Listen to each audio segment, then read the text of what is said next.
Okay. Let's see how this goes. I changed some more stuff. Fingers crossed.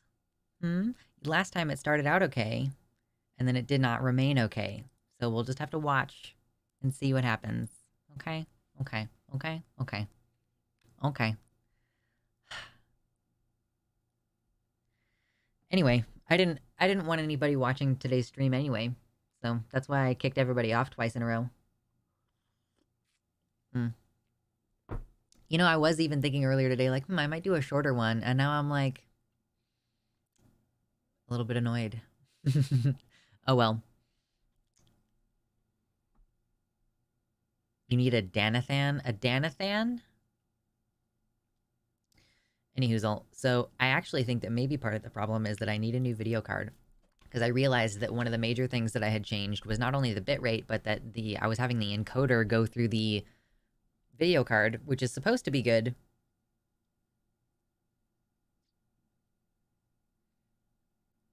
Yeah, I really didn't mean to get into anything on Twitter today. But I did. That happens sometimes. I did not really mean to get into any discussions on Twitter, but I know that some people appreciate it, so I guess you're welcome to those people. I'm gonna reserve any further comment for now, I think. For now. New video card fund. Yeah, no shit. New video card fundraiser. For real. I don't listen. How much do they cost nowadays? It's crazy, right? They cost so much money nowadays. It's like, I don't think it's gotten much better since the whole, like, a shit ton of people were buying them for the purposes of mining Bitcoin. Yeah, 2K. Listen, that's like basically as much as my entire computer costs without the current video card in there. Which, to be fair, the new video card is no, sorry, the old video card, the one that's in there, it's like a Radeon 580 570X Radeon. Wait, no. Radeon RX 580. That's what it is. So, ugh, like, it's really old. That's probably why my computer didn't enjoy trying to stream through that piece of hardware. So, but I was saying earlier, yeah, like, if you're gonna replace your CPU, which I know that my CPU probably does need to be replaced, it's like, you might as well do the motherboard as well. So, I have a 3060 Ti. I will literally just mail you if you need it.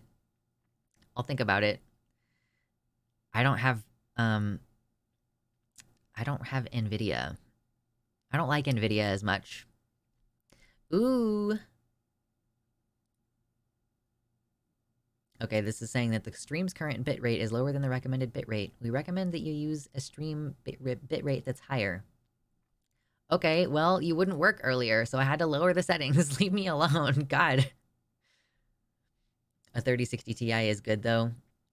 Yeah. I don't have a place for you to mail it to, is the problem. I don't have a P.O. box. I guess and it costs money to set one up, and I'm so cheap. But I don't know. I'll consider it.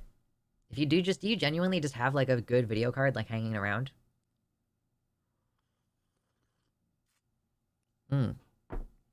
What's up, Speedy Shimeji? Are you sure no, listen. You are going through immigration stuff. Sell the video card and keep the money. You need the money. Like, why? You can't just give me a video card.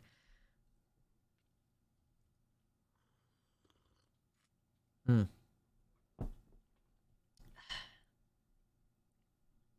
2K is a rent payment. Yeah, I know, right? Whomst. I love H Bomber Guy. Truly, I do love the effect that his videos have on the community.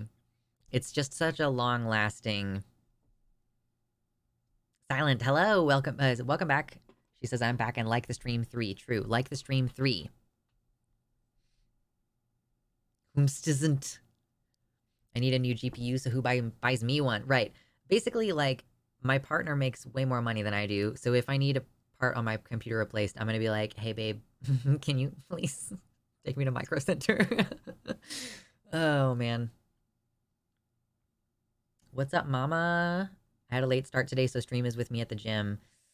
I'm not.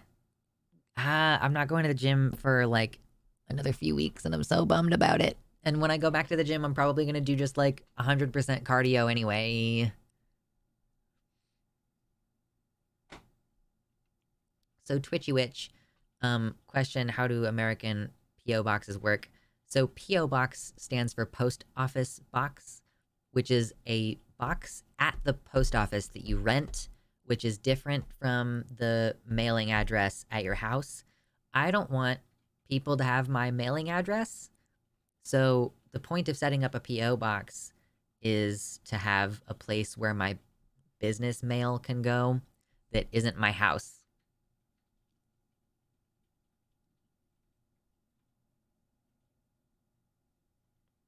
Ooh, the university gym just opened. Nice. What's up to Vinny?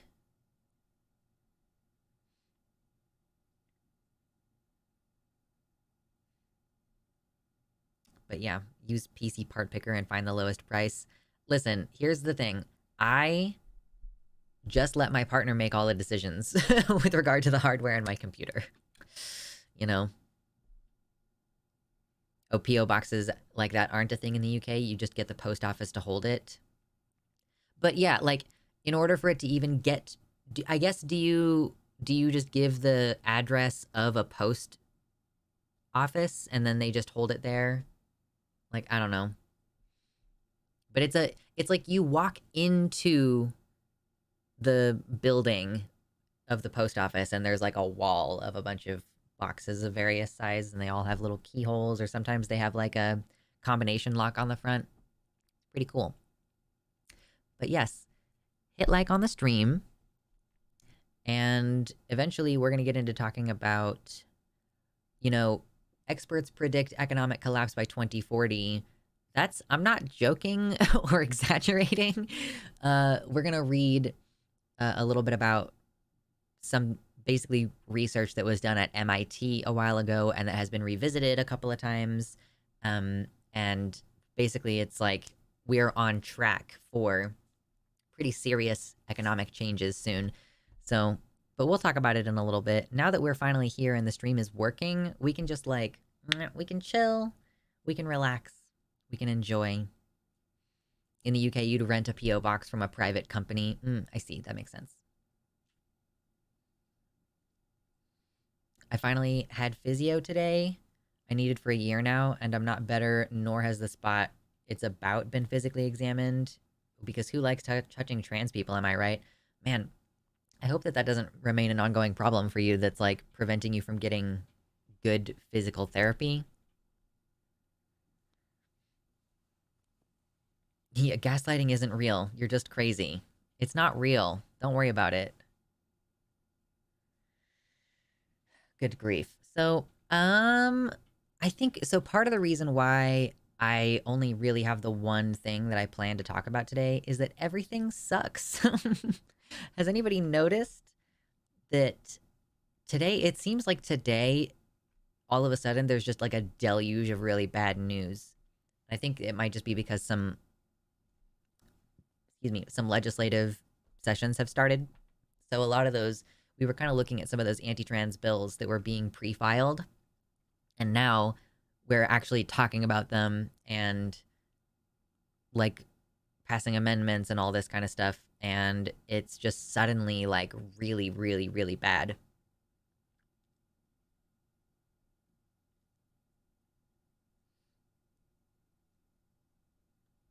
Yeah, hoping the next physio session is with another person. Fucking fingers crossed, my dude. Isn't the hearing live right now? I don't know which hearing. There's so many. Like literally, there's stuff going on in West Virginia. There's stuff going on in Ohio. There's stuff going on in South Carolina. Like literally, I don't know how I could cover all of it today. I don't know how I could cover all of it. Hey, Davini, welcome to the website. Thank you for coming on over about it. Ohio, Aaron Reed tweeted, yes. Aaron Reed's tweeted a lot today. Yeah, like it's just today, all across the country, messed up stuff going on. Silent says, I remain convinced that there's an inverse proportionality between the state of the world at large and my personal life. Yeah. Like everything's going to shit, and then like you're having a really great time in your personal life.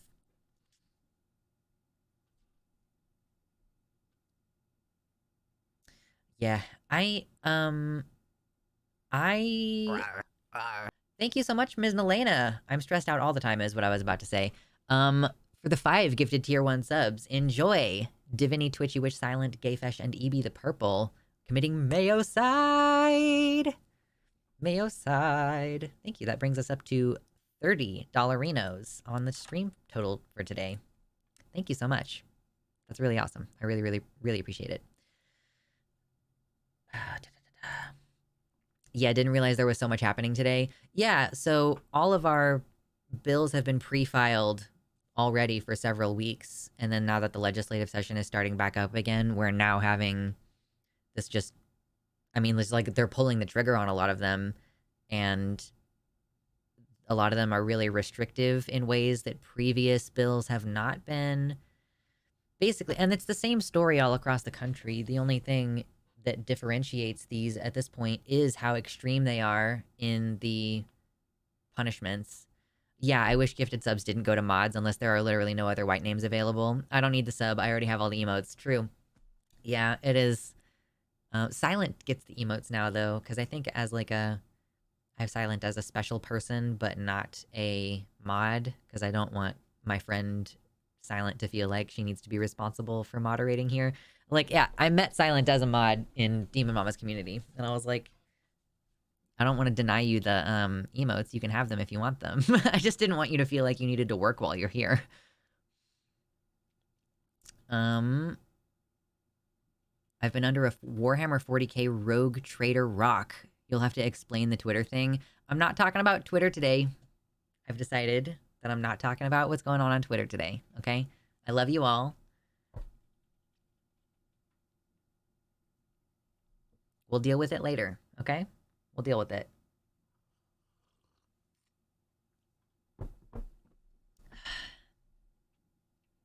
So part of the thing, I guess it's kind of a good thing that my stream, like,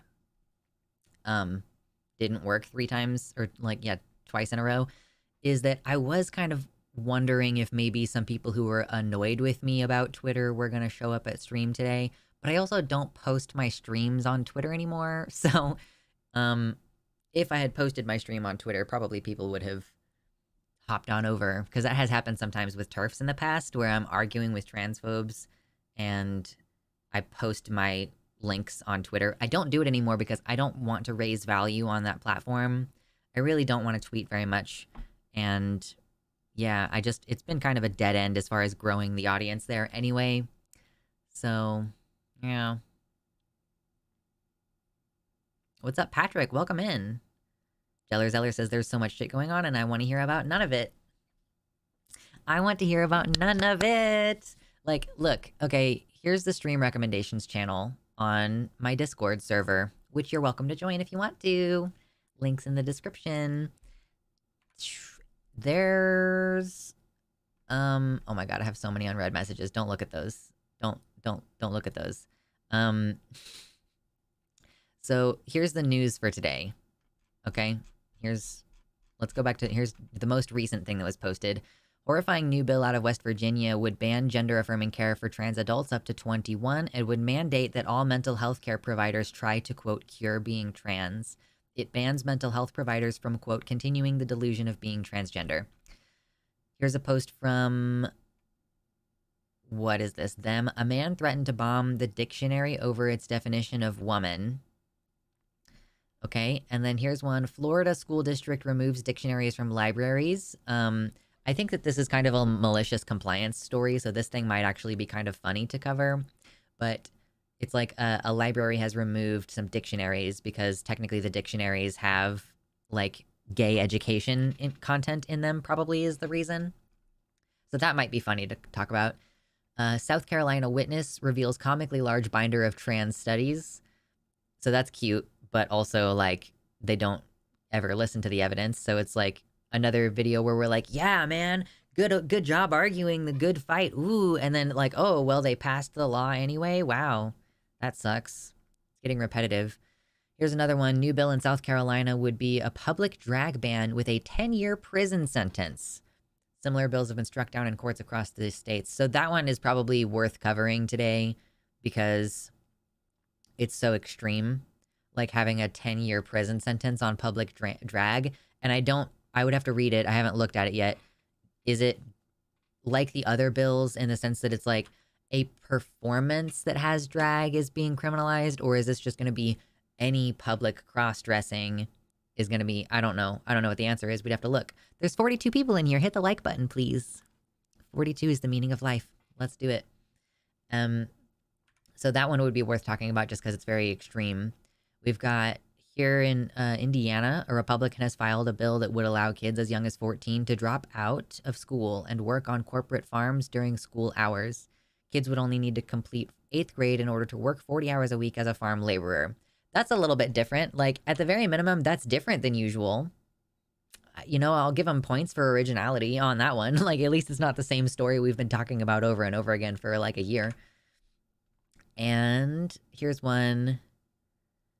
Also in Indiana, they've put forth a bill to write trans people out of the law entirely, which means removing protections about discrimination on the basis of gender, not recognizing updated documentation, not recording trans people's existence in population data, reporting missing persons as their assigned gender rather than their actual gender, and forcing trans people to out themselves on government documentation. Notably, this includes updating language in their trigger law banning gay marriage if Obergefell is overturned, and apparently also their child marriage law. And here's one about Michigan. I don't know, that's a sports thing. Oh, first ever transgender woman to win chess something or other. Okay, that's a neat story. Trump refused to sign pledge that he won't overthrow government. That's kind of funny. Florida bill would make accusations of transphobia defamation. Like if someone accuses you of being transphobic or racist or homophobic, then you can sue for defamation in Florida. And then this is from last week, I think, but Germany goes full Nazi on pro-Palestine supporters. So that's what I had to choose from today. And I also had other stuff that I had retweeted on Twitter, of course. That's where you retweet things. Let's see. So what other news did I have that I was like, oh, I could cover this? This is how I use Twitter, by the way, is I just retweet things that I think I could talk about on my show or that I think are important for people to see. Oh, we could talk about Cop City. Are you guys familiar with Cop City? Do you know what Cop City is? It's in Georgia. They're basically trying to level some forest there and build like a cop training compound, let's say. Like, I think that's probably the best way to put it. It costs a lot of money, and you know, an activist was assassinated there, allegedly assassinated there. Like, you know, if they were sat on the ground and the cops shot them in the face, they were, like, assassinated, but whatever. Anyway, so apparently people predicted that if you were to cut down all these trees in this area to develop Cop City, then you would have dangerous levels of flooding, and then, whoa, that's what's happening. Haha, wow. It'll be used to train police across the country on how to more effectively crush political demonstrations and protests. Yeah, didn't hear about the activist being killed. Yeah. Their name is escaping me right now. But they were a non-binary person. And yeah, I can't remember what their name is. I feel terrible about that right now. And I'm not sure how I'm going to find out really quickly on stream. Been following this, not recently. Yeah, the Cop City news was more of a big deal last year. Thank you, Tortuguita. That was their name. I knew that it had Ita at the end, but I didn't want to guess the rest of it because I thought that would be disrespectful. So anyway, yeah, there's predictable climate change related issues. Like the continuing expansion, I guess that's a conversation that I would be willing to have today. The continuing expansion of the police state is like in opposition to climate justice on its own.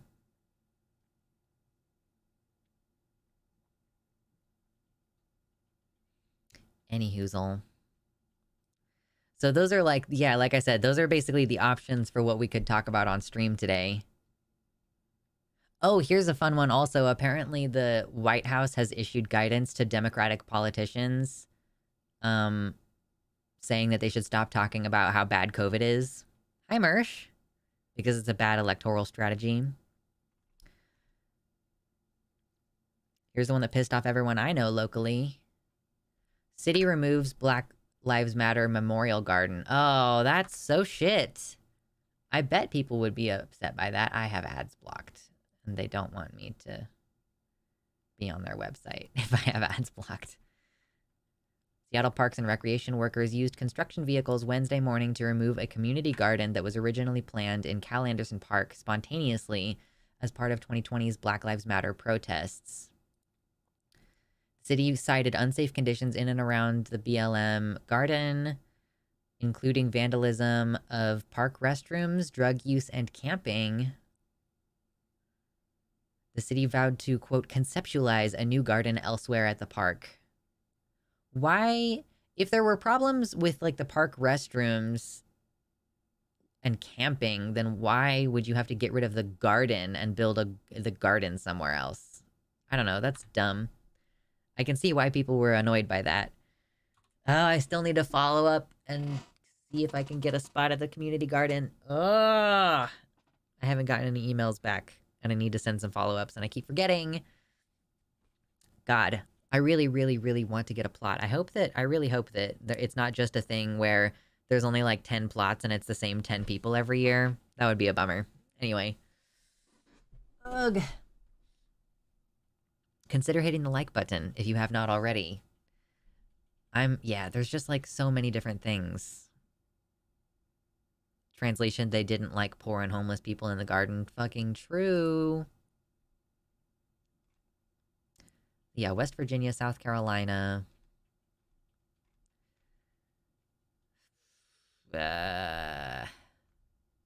Oh yeah, this bill in South Carolina would ban coverage for trans adults up to age 26 on Medicaid.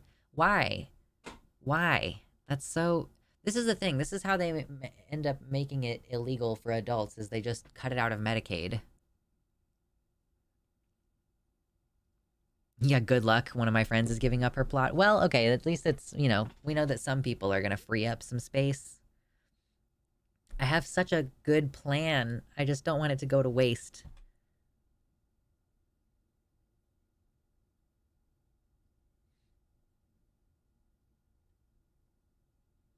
I'm trying to learn to do hip thrusts instead of glute bridges, and it doesn't feel like my glutes are activating at all. I don't do hip thrusts, so I don't know. They don't seem very, like, beneficial compared to so many other glute exercises you could be doing, that it's just not on my list. So I can't help you. I don't know anything about them. I can't. There's almost 50 people in here. That we are going to talk about at the very minimum that one thing that I wanted to discuss with regards to the MIT. It's basically like a predictive economic model that they created.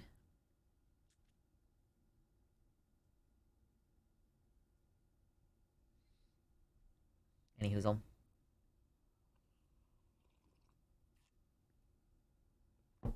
Coffee is delicious. What? Where are you getting butt stuff? I said I don't do hip thrusts. It's a very useless exercise. I found glute bridges are really useful in my line of work, and I've had hip thrusts recommended to me as an intermediate exercise to upgrade to. Yeah, it could probably, you know, sometimes if I'm doing an exercise, if I'm trying to do a weightlifting exercise and I feel as though I'm not engaging correctly, it usually means that I'm compensating with something else. So I don't know if maybe you're using your back more, or I don't know, like you have to, maybe for some exercises you have to really like try to find the right posture to activate the correct muscle group. But I don't know, you'll have to experiment with it a little bit. That's often what I end up doing, is I'm like, oh, it's not until I'm actually doing this exercise that I realize, oh, I've been using my back to do this thing that I should be activating my abs for, but I need to like I don't really I don't really activate my abs reflexively, so I have to actually think about it. I have to be like, okay, I'm about to do something and I need to activate my core so that I don't end up putting too much of this on my back. So, I don't know. I googled good news for trans rights and 90% of the results are from 2022. We do talk about positive news sometimes. uh See, it's hard to be in my line of work. I'm genuinely like, okay, if you don't know already, I have a second channel where I'm just posting the segments where we talk about like homesteading and growing food and like, neurodivergency stuff, like stuff that is not politics related directly. Um, it's just called Luxander too. Feel free to check it out. But I really am going to be putting more attention into that probably. Like, I don't make any money on there yet because of I don't make any ad money on it. But I'm going to keep posting there and get to that point because frankly, there's an entire possibility that my focus as a creator is going to shift off of doing these political discussions. I can't stop doing that for now because that is what makes the money on my channel. But yeah, it is getting really repetitive and it's hard to feel like anything is going to get better. So I'm just like thinking about other stuff a lot of the time. I have these really perfectly honed arguments, so I can always regurgitate them.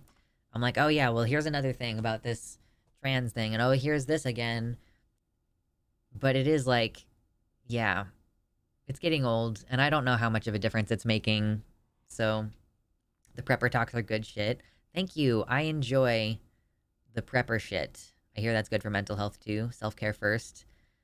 Yeah, I'm trying. I'm just hoping that Project 25 doesn't take hold. Listen, we absolutely need to vote locally. So that's the one thing. I am going to keep talking about politics throughout this election season. It's not like I'm going to stop. And, like, I still have a goal of, if possible, I want to be uploading a video every day on this channel. And I've been doing pretty decent at that. Not always, but I'm finally getting to a place where, like, oh, I have a couple days backlog. So when I go in and work on more editing, I'll have even more backlog once that's done, and then I'll start to be able to figure out, like, okay, should I temporarily, like, release 2 videos a day just to get through all of this past couple weeks of content, which is another reason why I don't want to talk about 8 million different fucking issues today, is because I don't want to have even more content that I need to edit because I already have several things from the last several weeks. Me looking at states' gun rights and price of land like it's life or death. Yeah, I need to talk to my partner about it in more detail, but I feel pretty confident that Oregon is going to be the place to be.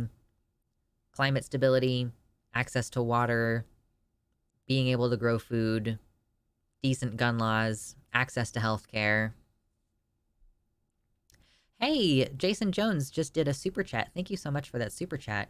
Jason says, good news, finally have income again. Happy crying all day. Get to order my flock of chicks. May have eggs by summer's end. That's really great to hear, Jason. I was saying for a really long time that I was opposed to the idea of having chickens, and then I discussed it with my partner a little bit, and it turns out that the thing that I was taking issue with was roosters and their aggression, and that chickens, like hens, are fine. Like, hens are good. Yeah, this is the thing, Mama. You're absolutely correct. Project 2025 is already in motion. Even if Trump loses the election, it signals what Republicans will do with any and all power that they have, and they will still have a lot of power no matter what after the election. This is the thing. Oh my god, what happened? I just heard the donation noise, but... Oh, okay, I saw the super chat earlier and it just now showed up on here. I forgot that it was going to even show up because I turned off super chats. I forgot that it was going to show up. That was terrifying. Yes, even if Trump loses the election, which I don't think he's going to, this is my little hashtag prediction for the upcoming election, I do think that Trump is going to win. I'm not saying I want Trump to win. I'm saying that's what I predict to happen. Unless by some miracle he is arrested and convicted before he can be the president. You know, you know, that's the only condition in which I can see Biden winning at this time.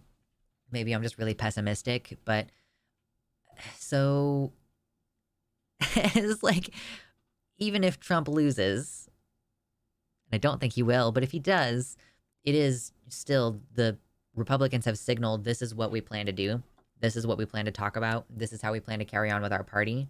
And it's with a anti-trans, anti-immigrant, pro-Israel, like pro-capitalism agenda.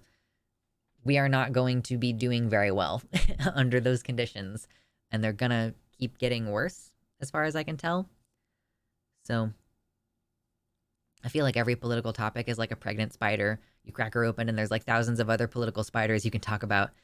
You know, that does keep things interesting. There's always a different direction you can go with things. Just got a nice respirator yesterday. High five. Twitchy says, you could cover small farming techniques, studies, and scientific research involving it, bringing together both useful information as well as scientific approaches that are positive. You mean like scientific research about the farming techniques? I guess one of the things that I would really like to talk about, sorry, I keep kicking the desk. You know, if we buy a chunk of land, and I would really like to, I'm thinking, you know, maybe like 60 acres. I feel like 60 acres is just enough that you're like, you can reasonably get out to most of it every once in a while. And it's enough land that some of it can be a little bit wild so that you can forage that land. And it gives you plenty of space away from other people, right? So 60 acres, like a minimum of 20 acres and a maximum of 100 is what I would like to have.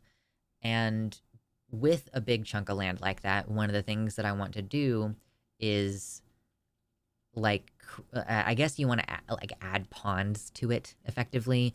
I want to create more water in the environment, in the water table. So usually you do that by, maybe if there's water flowing through, then you might block some of that water flowing to like catch more water in a pondish thing, or you might just have to excavate and build just have a pond there.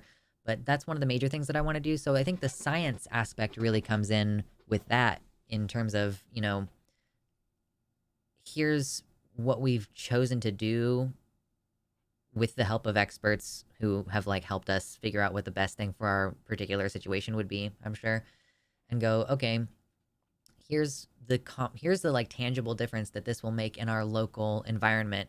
Like, this is going to probably not just impact my land, but it's probably also going to positively impact my neighbor's land.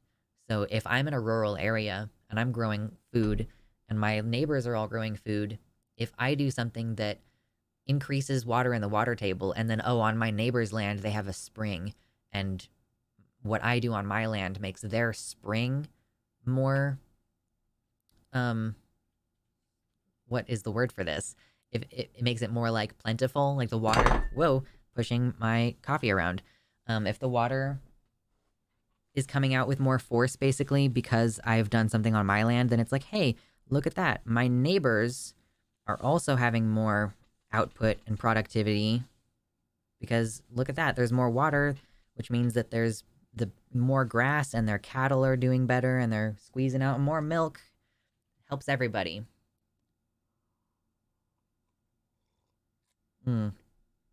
Yeah, pregnant spider is a great metaphor for political discussions. I love that.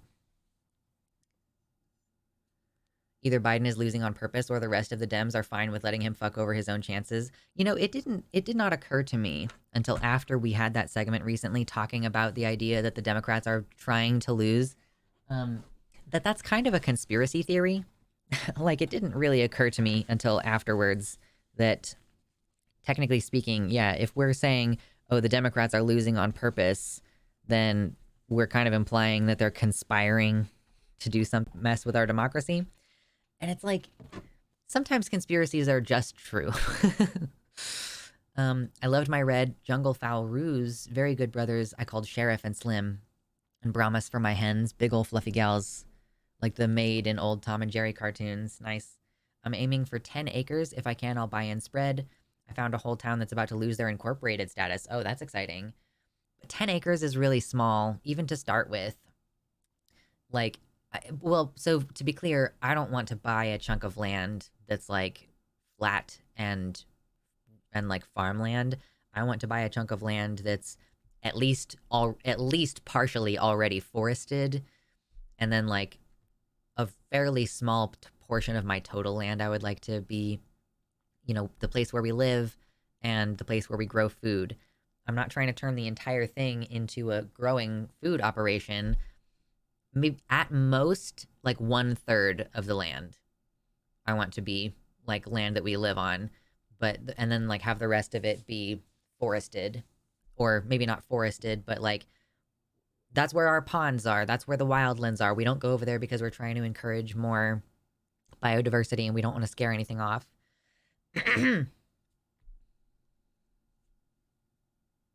There's a number of studies going into the best techniques and technologies for small individual farms that would be interesting to cover just in general, especially as they're developing more strategies for coping with climate change. Right. I watch some foodie YouTube channels, and one of them, they were like, yeah, we're going around to, oh, this is the place where they actually grow the olives, and here's the place where they press the olives to make the olive oil.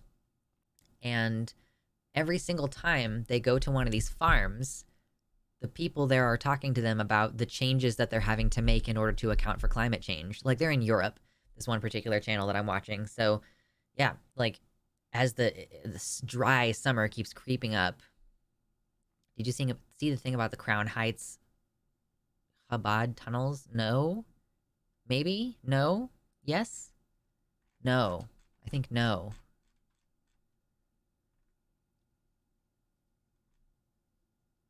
Put Discord back over here. Okay, back over here. Stay. Step 1, get really good at climbing. Step 2, build a house at the top of a redwood tree. Step 3, learn how to cook a mean squirrel. What are the cops gonna do? Climb up there as if... Yeah. What's the channel? Are you asking what is my second channel? It's just Luxander 2. Luxander 2. With a number 2. Should be pretty easy to find.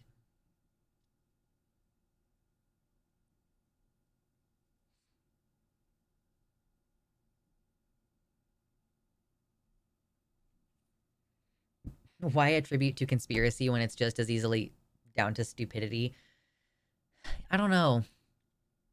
At this point, it would be hard to see the Democrats. Oh, what's the foodie channel? It's called Sorted Food. SORTED. Like, we got that sorted. Sorted out. It's just a bunch of British people. Queer climate Stardew Valley. Those are some buzzwords for SEO, I'll tell you that right now.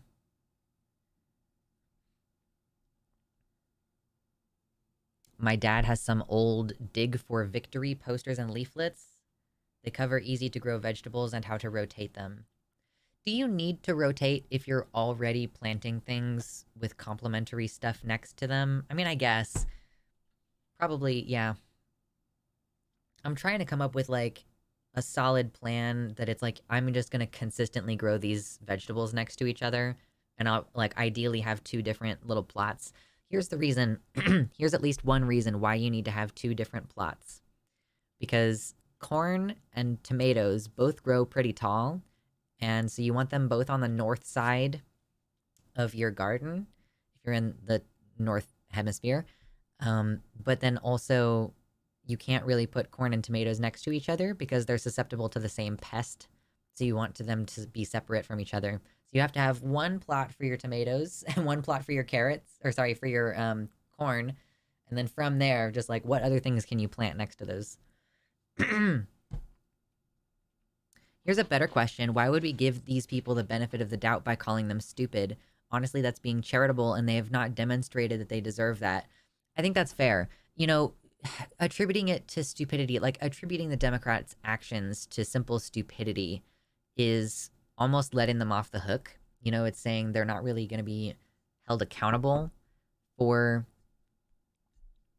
managing to, have you thought about making the Luxander 2 channel some other name so followers don't potentially perceive it as a side channel not worth following? Yeah, I'm sure I'll change it eventually. I mean, it's definitely not going to stay Luxander 2 if it starts to become my primary area of focus. Like, here's the thing. If I manage to be doing the homesteading thing as, like, I'm making videos about that, then it means that a lot of the stuff that I do, that I purchase for the homesteading project, can be tax deductible. So, yeah. Like, I'm sure that I'm gonna end up changing the name of that channel if I decide to start focusing on that. Like, listen, if I'm gonna be doing homestead bullshit, I'm gonna be making videos about it, even a little bit. Like, even only sometimes. Call it Luxander. You talk about the end of society. I mean, fucking true. That's true. That's not bad. Call it Little Patch of Leftist Heaven. I was thinking about just calling it, like left gardening, or like left-handed gardening or something like that. I'm not sure. I haven't really figured it out yet. But I thought, you know, maybe the channel could really gently allude, like fairly gently allude to being a leftist channel. I think left gardening or left homestead or something like that wouldn't necessarily trigger most people immediately. They might be like, oh, why is it called that? And then they would come in and find out that, oh yeah, I'm talking about climate change. I am the kind of prepper who believes that this is going to happen for completely different reasons. Why do most preppers think that? Why? You know, because a lot of them a lot of them are conservatives, so we assume that they don't believe in climate change. What is the reason? Left the city? Fucking true. That's a good one. I'll have to check and see if these names are taken already, too. I sometimes forget that there's 2 trans women, one named Samantha Lux and one named Luxaria, and then there's Luxander, the trans woman imposter. True, I am a trans woman imposter. I mean, like, with my hair down like this, people will consistently assume that I'm trans femme. If I put my hair up in a ponytail, people will then assume that I'm trans mask. At the prepper meeting, the 2024 prepper meeting, why is every political spectrum here? Gender criminal Luxander. Yeah, so I will say real quick that I've been trying to take better care of my hair, and I've been struggling, and it wasn't until I got on the show today that I realized that my hair is actually starting to get a little bit shinier. It's not perfect. Like, for some reason, all this stuff in the back is still really frizzy, but in the front, like, it's actually quite pretty. We're starting to get some nice wave pattern development underneath here. Like, yeah, it's starting to be really nice. But then back here, it's really dry, and I don't understand. I don't know what its problem is. Is tea making your hair wavy? No. So I actually learned recently that the only people who have actually straight hair for the most part are like East Asian people. If you're white, the overwhelming majority of the time, you actually do have wavy hair, and it's just that you're treating your hair in a way that isn't eliciting the waves to come out. So I've just changed the way that I'm dealing with my hair, and I'm trying to encourage it to do its natural wave thing. Left handle hoe. Well, yeah. What are some other good ideas for what I should call the second channel?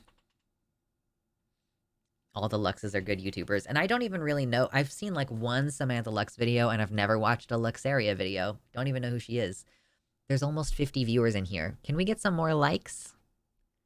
Babes, can we get a couple more likes on the video? And then if you want to come over to the website chat, you can click like one of the top links in the description. Luxander.net/live. For conservative preppers, it seems to be paranoia about direct militarized takeover or vague notions of societal collapse, or they're rooted in off-the-wall conspiracy theories like 5G microchip, zombie apocalypse. It's where the combination of where the water hits, wind damage, and pillow damage. Yeah, pillow damage, maybe. Left in the dirt. Left in the dirt. I like left the city. That's very subtle.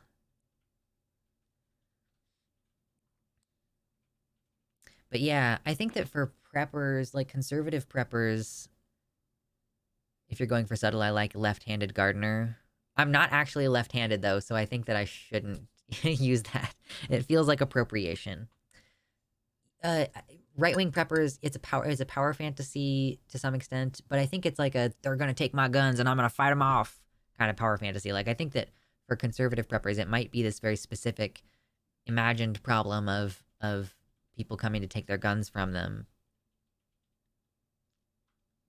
Progressively growing progressively. I might do growing progressively.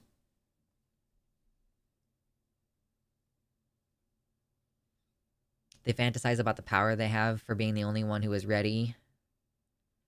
Garden and left. Maybe I'll make a poll or something, and I'll have you guys vote on a good name. I don't know. Also, a whole lot of the decadent, godless society will corrupt the souls of my family if we don't break away.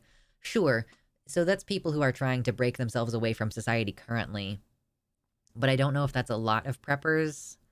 I think preppers, I tend to associate that with being folks who would normally be content to live a city life, but they anticipate some kind of major change that requires them to have a homestead or to have food for 3 years or whatever.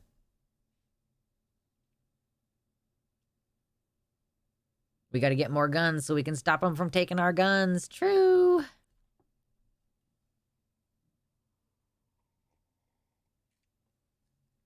One oasis left. Ooh, Atreyu. That's a really good one. The conservatives don't trust the government either. Libertarians in particular want more self-reliance and less dependency on the government. It's so weird to me, the idea that conservative... Like, I have reached a point where, like, it's so weird. Leftists and Republicans do have some stuff in common. Like, we're both fans of guns, and we both hate Bill Clinton, and we both kind of hate Obama.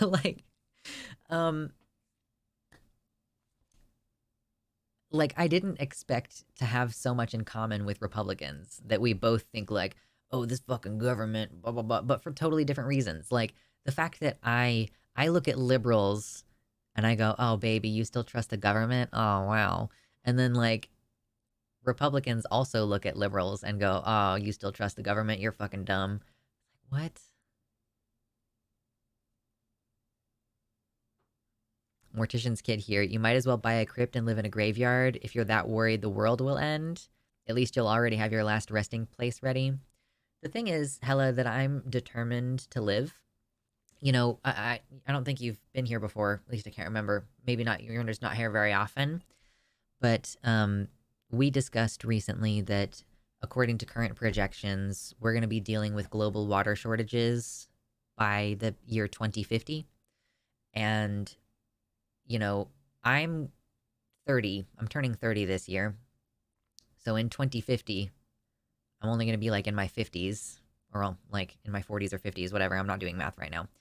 And so I just don't want my life to get cut short like that. And not only that, but like I want to not have to deal with all of the other things, the other disruptions, the suddenly losing access to running water or whatever, you know, like I want to be prepared before those things happen because I would really like to get my full 70 to 80 years. I think that would be great. Trans people don't always get to live our full span. And, you know, oh, I see. You're making bad taste jokes. It's okay. I can't tell when people are joking because I'm too retarded. But yeah. Christian apocalypse preppers believe that if you aren't a prepper, you'll be forced to take the mark of the beast to keep working a job and being able to buy food. What the fuck?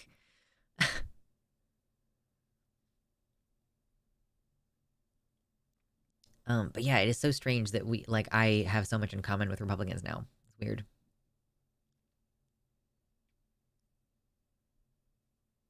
I think this is a case of similar rhetoric, different goals. I see libertarians as not liking the government because they believe the government stops the strong from stepping on the weak through taxes and welfare. And they don't like that because the strong stepping on the weak, and they don't like that because stepping on the strong stepping on the weak is the natural order. The appeal to naturalism fallacy. is so real.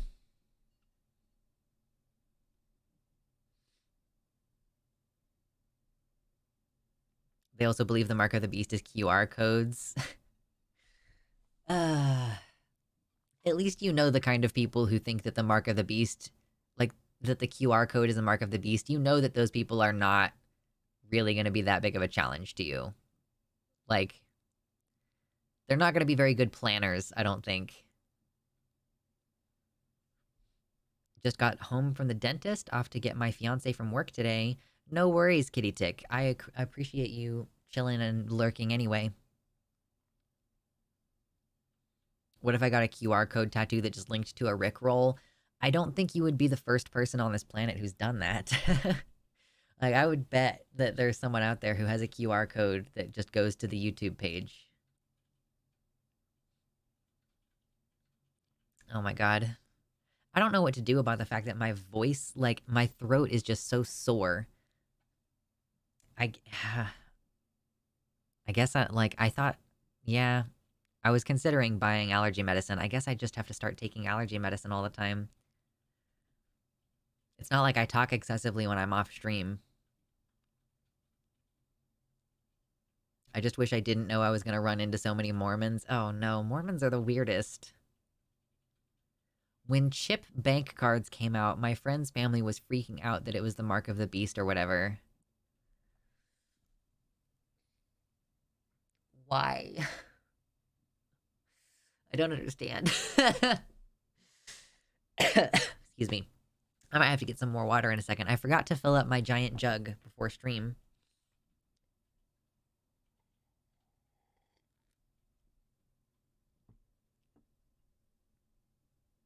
There was an NPR story about tattoo links to songs on Spotify. The thing about tattoos is that they age, and boy, do those links not work anymore.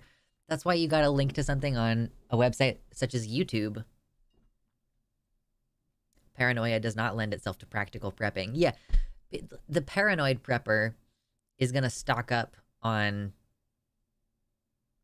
like, guns, and I'm gonna stock up on, like, seeds. You know? I don't know.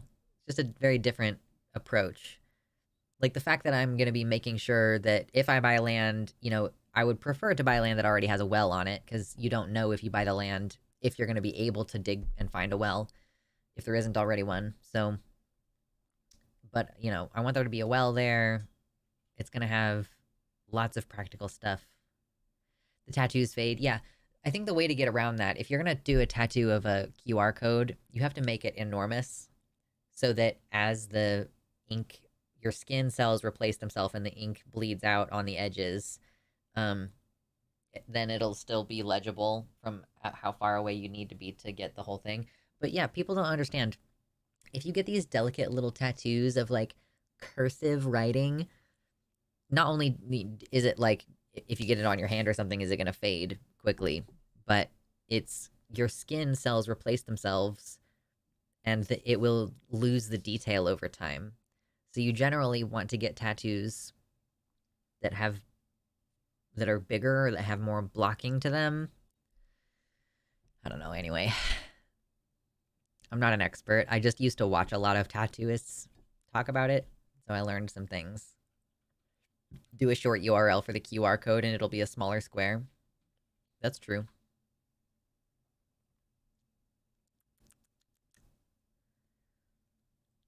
There were so many good suggestions for names for that channel.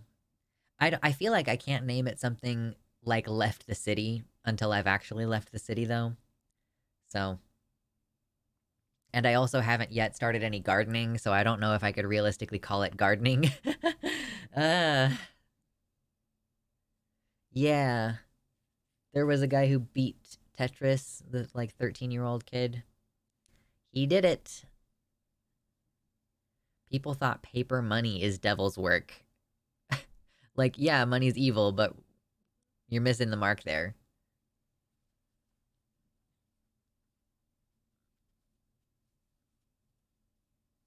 Left prep. Yeah, suppose so. Currently we just aspire to be gardeners. We aspire to be preppers. I've kind of decided what I think the name of my little farm would be, but I'm not gonna share it at this time. It's like when you have a baby and you're like, we don't want to tell anybody the name until it's born or whatever. I will be very happy if I see you end up going with my name ideas. I might forget some of them. I'll have to come back to this recording and figure out which was my favorite.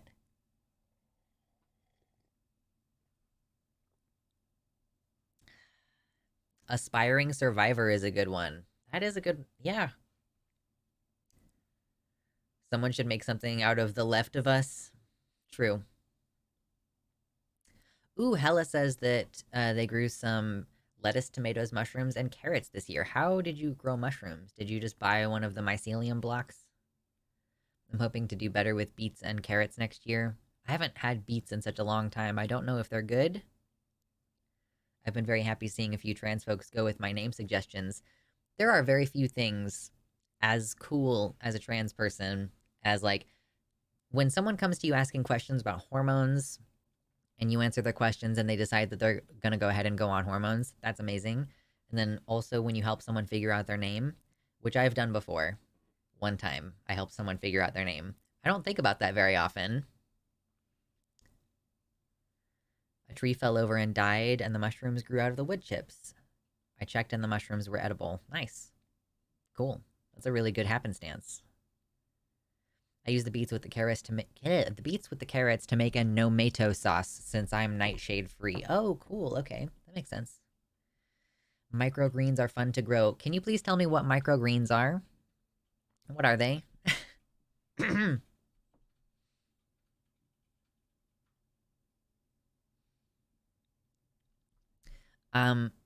I want to know what watercress tastes like. One of those British guys, like, on the food channel that I watch, they pretty regularly cook with watercress, and the app that I have that does the recipes, they also call for watercress. It's a type of green, and apparently it's got like a really interesting peppery kind of flavor, but it's like not available at any of the grocery stores near me. And I think the only way I'm going to get a hold of watercress is by buying seeds and then growing it myself. But fortunately, you know, you can technically just grow it in water. Microgreens are little sprouts, basically. You can grow them watering twice a day for 5 days without soil. Okay, watercress is the shit, says Eric. I'm so bad with plants. I love them, but even my cactus died. So here's the thing you should know, Atreyu, is that cactuses and succulents are actually really hard to keep alive. If you would like to have a plant that's pretty easy to keep alive, you know, I would suggest aloe vera is pretty resistant. I know it's, I guess, technically a succulent, but aloe vera is really resistant. Thanksgiving cactus or Christmas cactus, those are both pretty low maintenance. Spider plants are pretty low maintenance, Snake plants are also pretty low maintenance, and they're very good for cleaning your air.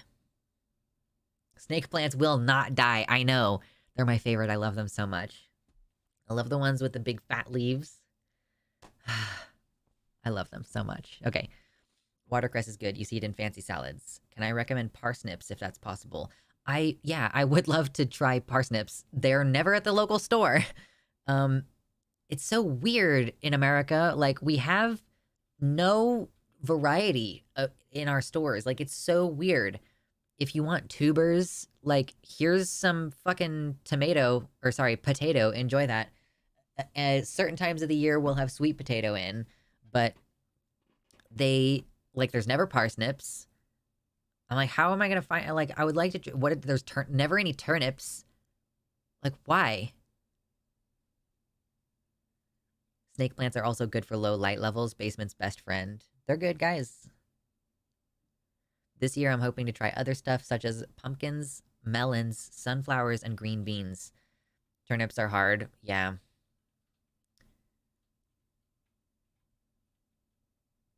You gotta live somewhere with a farmer's market and be able to afford farmer's market for prices.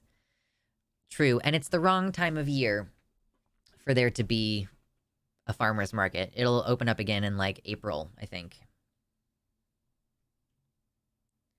Consider this, you can get Oreos year-round. I know.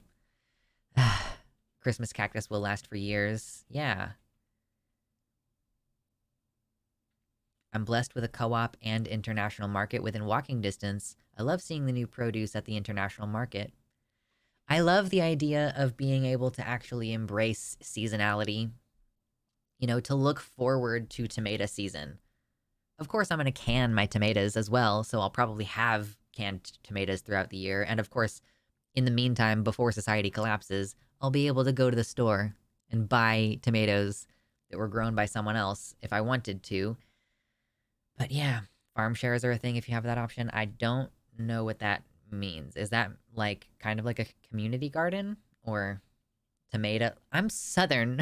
Like, you understand that the Midwest is like kind of Southern, right? Like, I'm from Kansas. My grandma said wash machine. Like, I am only barely not Southern.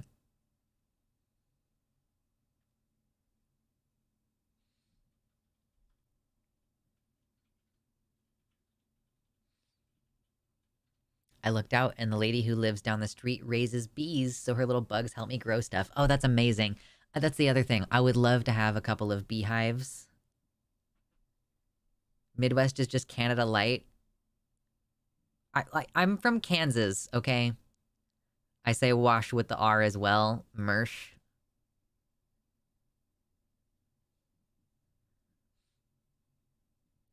Hey, Mama's done working out for today. Nice. Bees. Bees are my favorite. And I was in charge of stocking stuffers this year for Christmas. And I bought this little thing of sunflower honey because I was curious. And I was like, okay. And it smells really good. And I tasted it, and it's really good. Like, really good. So I wanted to grow sunflowers anyway, because you can press sunflowers. Well, first of all, you can use their seeds to just eat, right? But you can also press the seeds for oil and have sunflower seed oil. Yeah, maybe last year. And you should have put bees in the stockings. I should have. That would have been much better. But yeah, sunflowers apparently are also just, the bees will make just really delicious honey. Like, I'm salivating and the smell is lingering.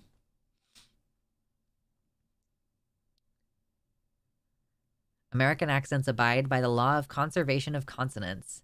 Every time someone in Washington says they parked the car, someone in Texas says to wash the dishes. Yeah, they just pick up the R's from over here and put them over here. I want to raise bees, but animals are shy around a chronically sick person. Oh.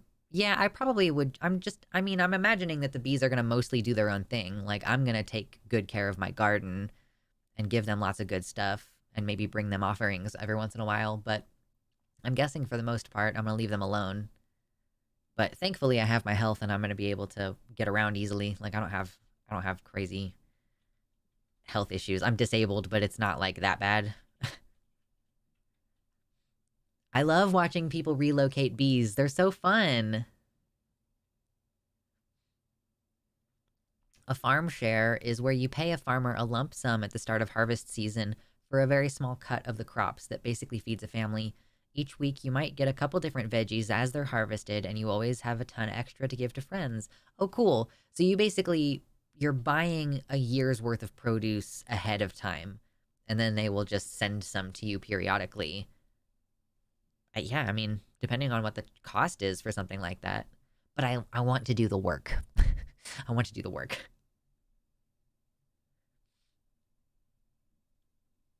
The queen's the one with the dumper. True.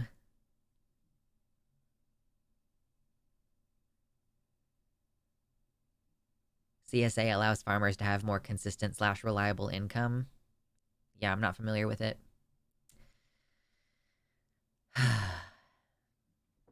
Okay, I'm gonna drink more of my coffee. And then I think I might go grab some more water. And then we might actually talk about this MIT thing.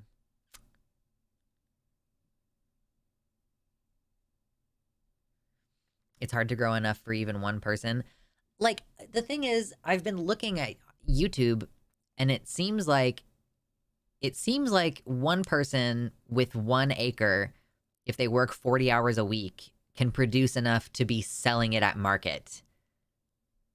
Like, you know, it actually seems like you can produce a lot more than like I know people always say we moved away from subsistence farming for a reason. Oh, this was a really inefficient way to produce food. Oh, there's a reason why we industrialized. And it's like, I think that the reason why we industrialized was because we came up with the concept of land ownership.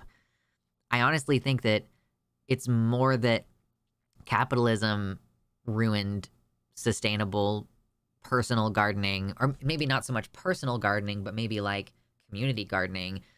But yeah, I'm actually not convinced at this point it's it's like, you know what I mean? Like, people always say, "Oh, there's a reason why we don't do subsistence farming anymore because it's so hard and it's so cost ineffective." Like, I don't actually believe that that's the case now that I've seen how much food production can happen in someone's backyard. You know? And like, if obviously you're probably not going to produce for all of your family's needs off of just what you can grow in your backyard. But, that's why even in a situation where we were growing food before, we would also have been hunting and foraging, and there would have been also like less standardized forms of farming, like just, the way that Native Americans kind of set up things in the US before it was colonized was not traditional agriculture as we now understand it. And so that's part of why I think that there was this view of them as like uncivilized, because oh well, they're not even taming the land. Like, okay, so you're walking down this deer trail and you think that there's all these like really nicely cultivated berry bushes right next to the path just by happenstance, as opposed to just figuring out ways to do farming that were more like a coexisting type, rather than like we're just gonna level these trees and then plant a bunch of wheat here.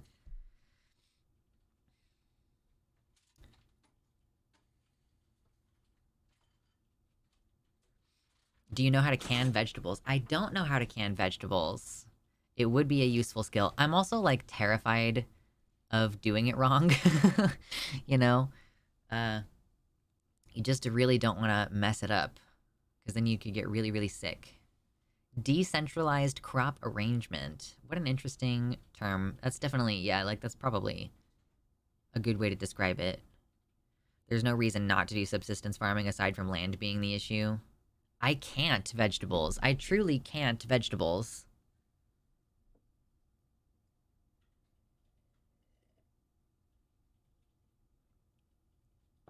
A big part of that fear was created by the centralized food, people to stigmatize canning and preserving your own food at home. Oh, yeah, I guess so. I mean, it's sort of the same reason why I'm not that interested in learning how to ferment food, is because, I mean, for fermenting in particular, you're doing a controlled rot, which can be unpredictable. You might end up with some bacteria that is not what you want to be in there. But it's easier than you think to do canning. Okay. I'm sure I'll have to learn about it, right? If I decide to grow tomatoes and I don't have enough people to give the tomatoes away to, I'll probably end up having to preserve some of them. Dehydrate it, make me some tomato paste.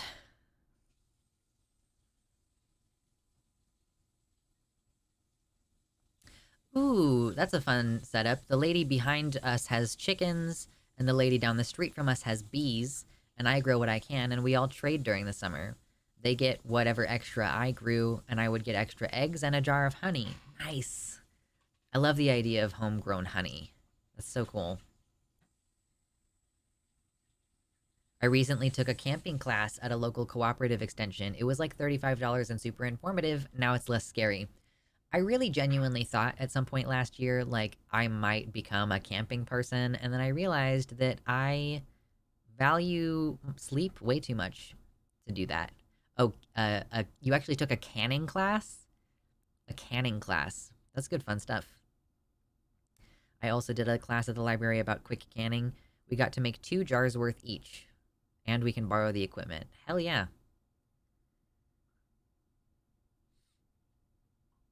Trans girls pickling their entire food supply. I swear this is for apocalypse reasons.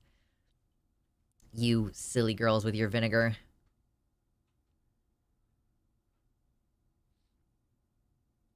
Weed killer and pesticides are absolutely responsible for increased food security. Yeah.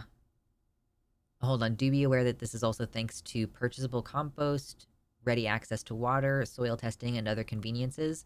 Famine was absolutely a thing that impacted small farms, especially when weather patterns changed. Yeah. I mean, it's also... I think that monoculture is also one of the big things that has impacted... Like... Oh my god, I keep feeling I need to burp, and then it's just not wanting to, like, happen.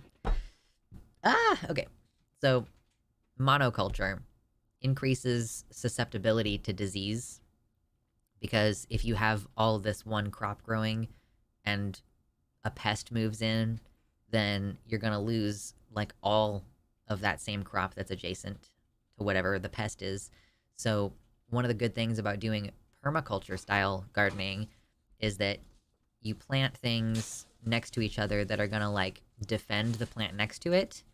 So you plant this plant next to this one because this one wards away the bug that eats this one. Like, the smell throws it off and it makes it not want to come eat your tomatoes or whatever. So that is another one of the differences, that, like, major differences between industrialized farming versus, like, small scale food production. Nice. I'm holding on to my camping equipment. My plan is to go camping when I get better health-wise. I see it as a goal and reward. Hell yeah. I hope that you can get there. You heard about the 3 sisters. What about the 3 brothers? 2 brothers. I know pickles are good. I'm not saying anything bad about pickles. I love pickles. It's one of the reasons why I vibe so much with the trans girlies, you know? Like, I love pickles. I eat them regularly. Salt is so good. Bananas are all clones and were almost wiped out by a fungus some 60-odd years ago. Was that the fungus that extincted the other banana? There were 2... You know how banana flavoring doesn't taste anything like bananas? That's because banana flavoring is based off of the extinct version of bananas that went extinct a long time ago. So, yeah. That's why. 2 brothers.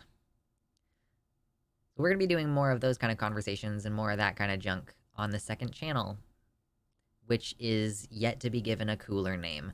I'm also going to have to come up with a whole different logo. It's easy enough. Right now, the Luxander 2 channel is just a spillover channel for conversations that we have on here that I think are valuable, but that I don't want to go away. So technically, if I brand that channel as having something to do with food or whatever, then it's going to be harder to do neurodivergency rants there, you know? It's like, now there's no place for my miscellaneous content. They're only commercially extinct? You can still grow them privately if you do it right? Really? Shade, welcome in. Hello. Secret tunnel. Secret tunnel. Hello, that starts out... That's not 2 brothers. It's 2 lovers. 2 lovers. Committed to one another. Anyway, let's not do secret tunnel, even though I want to. I like being loud, but my voice hurts anyway, so I should take it easy. Secret tunnel.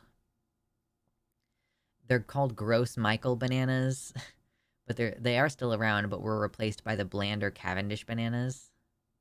Oh, secret tunnel for the other channel name. Okay. Lux in our favor, true. I don't want it to have my name in it, though. You know, I'm already fairly alienated from my name. It's cool. I don't want to discourage or naysay, I just know too much medieval history and how famine hit so easily after flooding and long winters that hit everyone. I do think there is a space for some industrial farming, but I absolutely do as much for yourself as possible. Well, yeah, I mean, it also, we have the technology of glass that's pretty decent quality and easy to produce, so we can have, like, greenhouses that can, so, you know, you don't have to necessarily have all of your crops outside. I had fried bananas today and they're so heavenly. I've never had fried banana before. Or fried apples. Dragon Library. Weird greenhouse.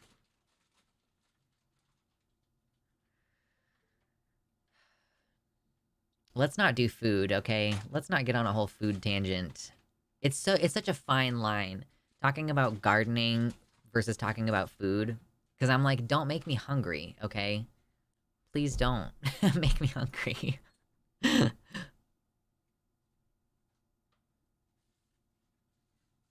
Believe it or not, you can fry anything, and it's always delicious.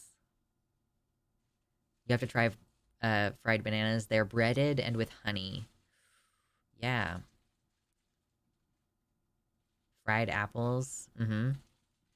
I mean, yeah. These do sound good.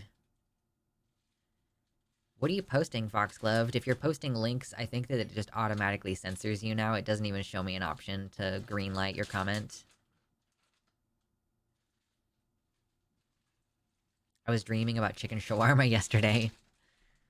I haven't done a good curry in a while. I used to make some banger butter chicken when I was cooking mostly for myself. What about guard and bean? Yeah, working in the NB. Atreyu puts forward once more, one oasis left. I don't, man, that's a good one. You guys are good at coming up with names of stuff. One oasis left. I always have to look up, you gotta double check and make sure that there's not already a YouTube channel called that. I will find a name for this second channel I know nothing about. I decided to make a second channel for the spillover conversations that aren't necessarily trans or political related. So, yeah. And then eventually I'm gonna probably post, like, gardening content over there too.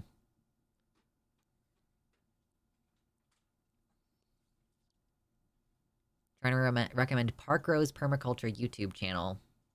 Oh, she's progressive lefty? Cool. Let me... Park Rose Permaculture. I'll give her a little follow.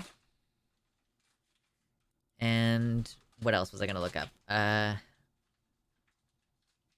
One oasis left. I want to make sure there's not already a channel called that. I don't see a channel called that already. One oasis left. Man, that's good.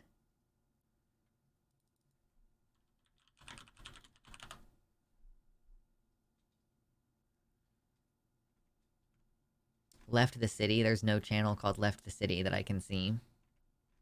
Man, I really do like One Oasis Left.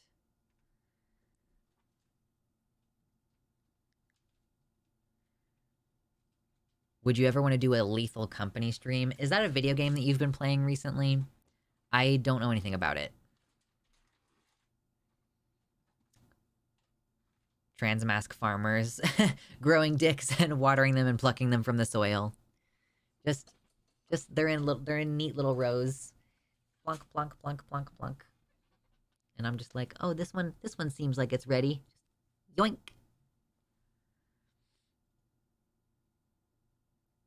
Lethal Company is hilariously scuffed. Really? It's the gay furry one? I don't know anything about it. Hey, Fausto in the YouTube chat. My first language is Spanish. If I ask something in Spanish, could you translate it? Potentially. Sure. Or Foxgloved can help translate. I'm somewhat familiar with some Spanish. We can try. Of course, I'm gonna have to answer your question in English, so hopefully it will be mutually intelligible. One thing I think would be an amazing community project would be a community composting facility that provides suitable fertilizers for gardens and small holdings. It would have to control for rats and other issues, but it would absolutely be a fantastic resource for people. Yeah, like community composting facility. Yeah, I guess I view a community compost, I believe should be part of a community garden. Like, it just makes sense to me. If you've got stuff you're growing in the garden, you're gonna have stuff that you don't necessarily need at the end of the season. You know, you might as well chuck it into some kind of shared community garden space. And I think that community gardens as a concept could be expanded to maybe there's community ownership of some chickens as well. So you've got like the compost, you can also feed stuff to the chickens. Like, I just, I think that stuff like that, you know, I don't necessarily want every person to have their own garden they tend to in their backyard. I think it makes more sense if we all like have our houses arranged in such a way that we all have access to a shared gardening space. We could be growing our dicks in the future in a lab, I know. So for Lethal Company, you play a gang of employees for the ominous company going to various moons and scavenging these dead facilities filled with various monsters. Communication is based on proximity using walkie-talkies. It's a hilarious game. Okay. That sounds interesting. I don't know. So it's a group game. We would have to play it in a group. I wouldn't necessarily do it on a stream, but I could see doing it like in the Discord server. I don't know that I want to do that much gaming streams.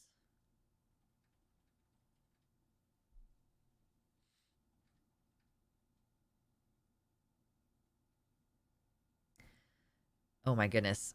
I don't know that much Spanish. I'm gonna have to definitely translate this. But that's okay. I know some of those words. I just don't know enough of them.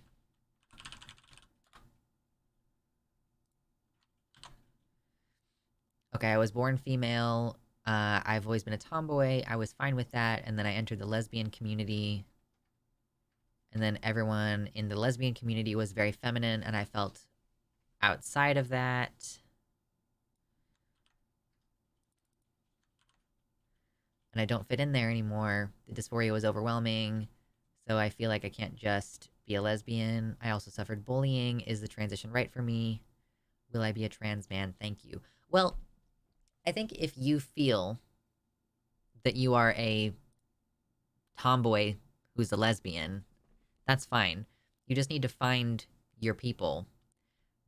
Sometimes like a feminine lesbian wants to be in a relationship with a more masculine lesbian, and that's cool. I would say don't choose your identity or transition based on like other people in your group not having things in common with you in that way. I don't know. If you're asking the question though about being a trans man, maybe you do have more questions. And what if you tried to hang out with some people who treated you more like one of the boys? I don't know. You can always try online, for example. You can try different pronouns or a different name. If you're in a place that's safe to do so, you could do something like cut your hair and see if that works. It makes you feel like, yeah, being one of the boys would be cool. But, it's hard to say what's going to be right for one person, you know? But I appreciate the question, and I'm glad that you felt that you could come here for advice. I see someone in the YouTube chat is also talking to you in your own language, so that's definitely useful.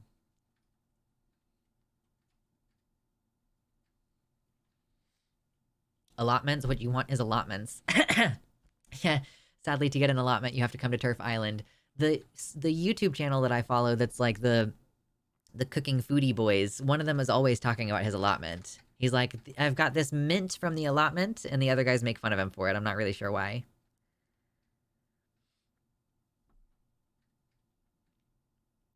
The thing is, though, guys, you gotta be, like, if this person's primary language is Spanish, they might not be in a place where it's necessarily safe for them to go out in public in a gender non-conforming way. Like, in those cultures, it can be trickier sometimes. Like, if it's you know, like some very Catholic Mexican communities can be, you know, pretty crazy. Rain Raven suggests using VR. You can give yourself a little avatar. Allotments are very much an old man thing. Why? Because young people don't grow their own food? Is that why?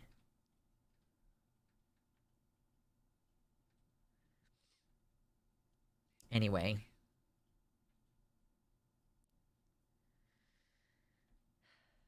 I just want houses to be arranged in little circles, and all of us have a shared backyard that is, you know, just like a community garden, shared space. I'm also bisexual. I'm so confused. Yeah, I would say just do whatever feels right. If you feel like you might want to present more masculine and you can do so safely, then just like try it out and see how it goes and don't be worried too much about the labels. I don't think I could ever do this streamer game like Lux. I'll stick with my silly little video essays since I can stick my foot in my mouth more often than not. I'm surprised I don't stick my foot in my mouth more often. Or maybe I do and you all are just deeply forgiving of my flaws. But it definitely... I don't know. I'm getting that streamer big head that some streamers get, where it's like, actually, I'm right about everything. No, I do accept that I'm wrong about some stuff, but it feels nice to have that sense of confidence. Like, I'm pretty sure I know what I'm talking about. The stereotype is a grandpa hiding from his wife at the allotment shed with a pipe and newspaper. I see. Also, being bisexual sucks. True, yeah. Bisexuals have a higher rate of, like, harassment and assault toward them than other queer people. Oh, thank you, Milena. I appreciate you. A lot more people are growing and keeping allotments, but it's very much a thing for people with time. Yeah, if you have kids who still live in your house, you probably don't have time. Oh, that is really sweet. Thank you. I'm trying to be a positive force in the world. I'm doing my best. I'm trying to help. I'm trying to be helpful.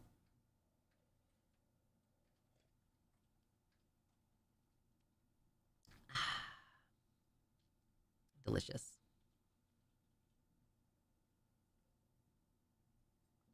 Just have a little afternoon decaf. A little lovely afternoon decaf. Oh my god. What pride flag heart is that? What are you talking about? Pride flag heart? Is it one of the emotes that you're talking about? Some of our delicious custom emotes? You're doing more than good. You're doing amazing. Oh, thank you. That's so lovely of you. Your cup? Oh, it's not anything specific. It's just a rainbow. Just a random rainbow. Not too exciting. Okay, I'm just gonna step away for a quick moment to refill my water. I'm not gonna take like a full 5-minute break. I'm just gonna refill my water, and then I'll be back. And we can talk about this study thing from MIT. Since that's literally the only thing I plan on talking about today. Good stuff. 90% of the women I have dated in my life were bisexual. They know where it's at, okay? No, we're not gonna watch Hassan. I'm not gonna be gone long enough for you to watch Daddy. Alright? Just give me 2 minutes. Less than 2 minutes, alright? Chill.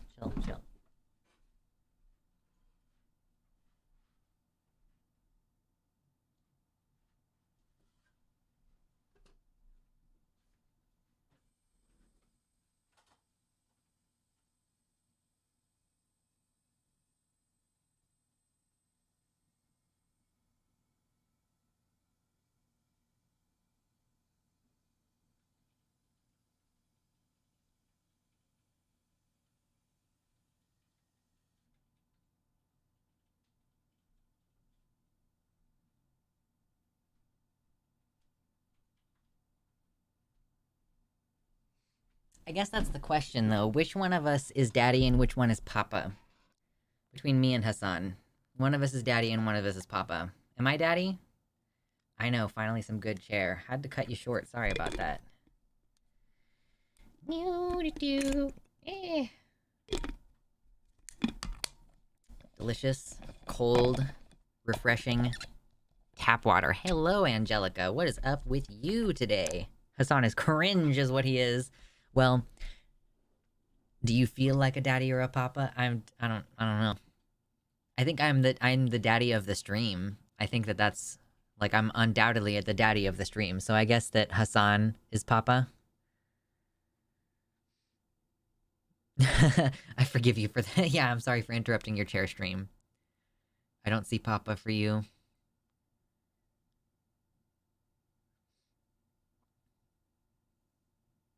Stream daddy. I am the daddy of the stream. So when I leave you with Hassan, I'm leaving you with papa. You can stay with papa. But no, actually, we're probably not doing any Hassan this show.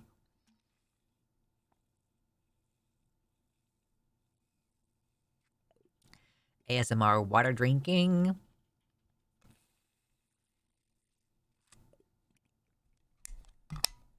Wonderful. You're welcome for that. Okay. Hassan is your nanny. Oh my god, that's true. I'll leave you with the nanny. Big Daddy Rig Lux. No. Okay.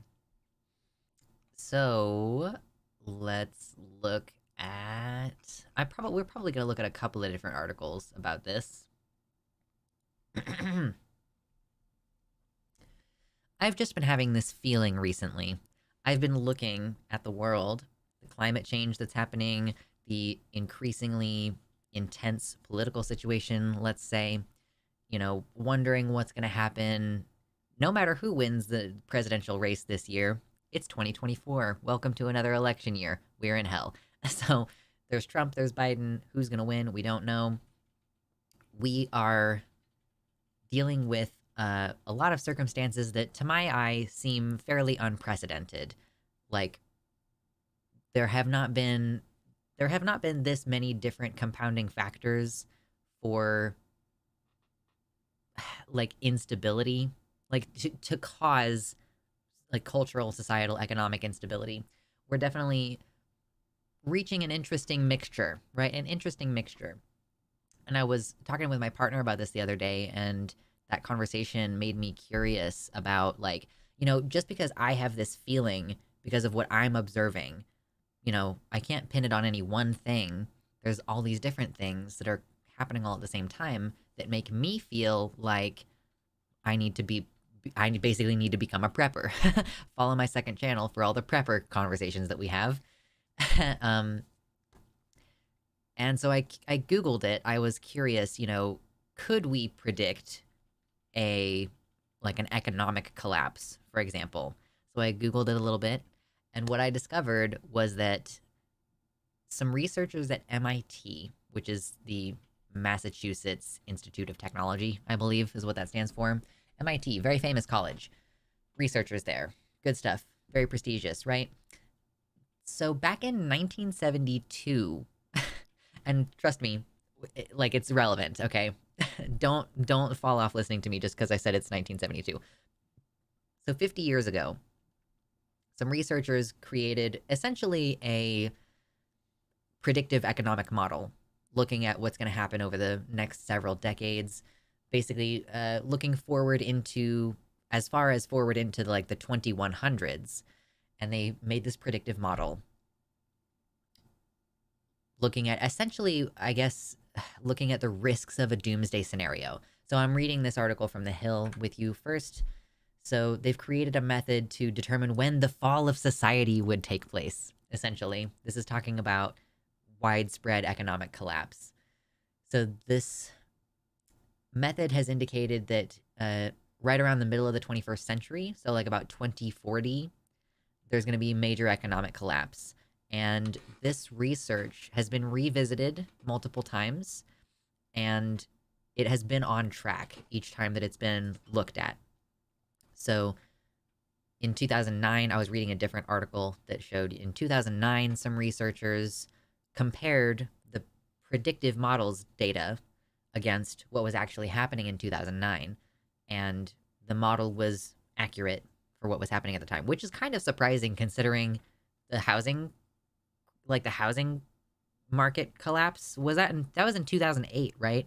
It's pretty surprising that like what seems to me like a really sudden economic change that still kept us on track according to this model, right? You know, note that most people with the power to prevent this will be dead by 2040. Yeah, this is a really good point. Uh, and it has also been revisited more recently. In 2021, a woman researcher looked at it, and this article talks about some folks who went over it again in 2020.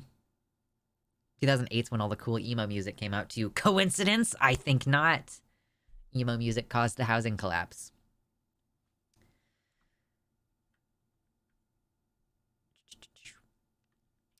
So they used a system dynamics model published by the Club of Rome, which is a Swiss-based global think tank, which includes current and former heads of state, UN bureaucrats, government officials, diplomats, scientists, economists, and business leaders.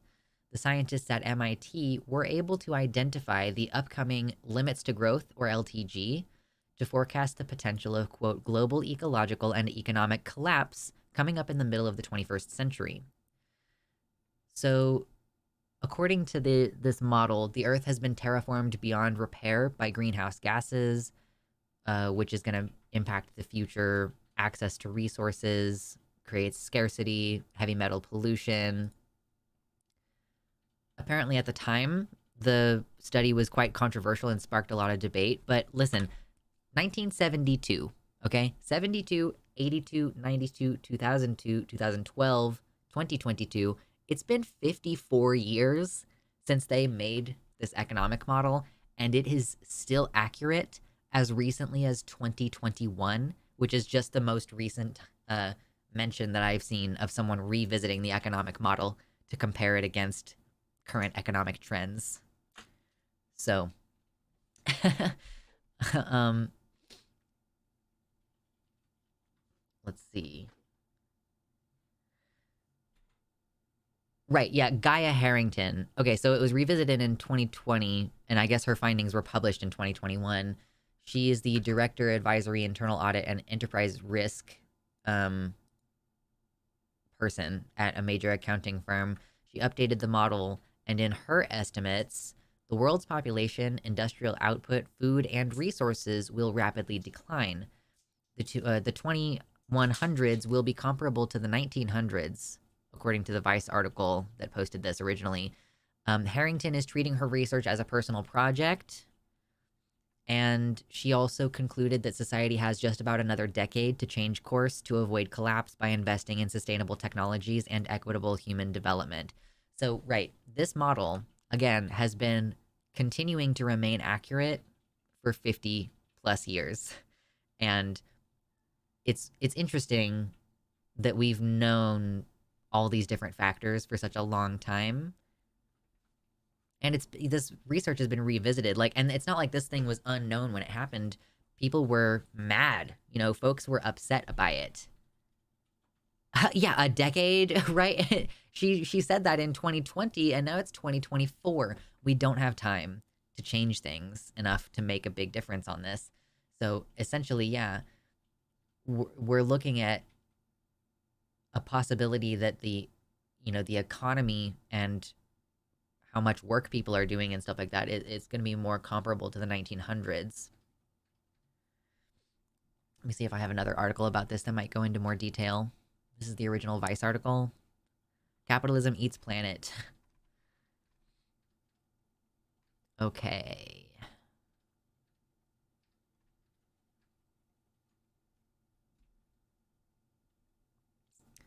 It's essentially that the economy grows every year, and I guess this model is basically guessing that sometime between 2030 and 2040, the economy is going to stop growing, and then, like, within 10 years after that, that's going to lead to a greater economic collapse.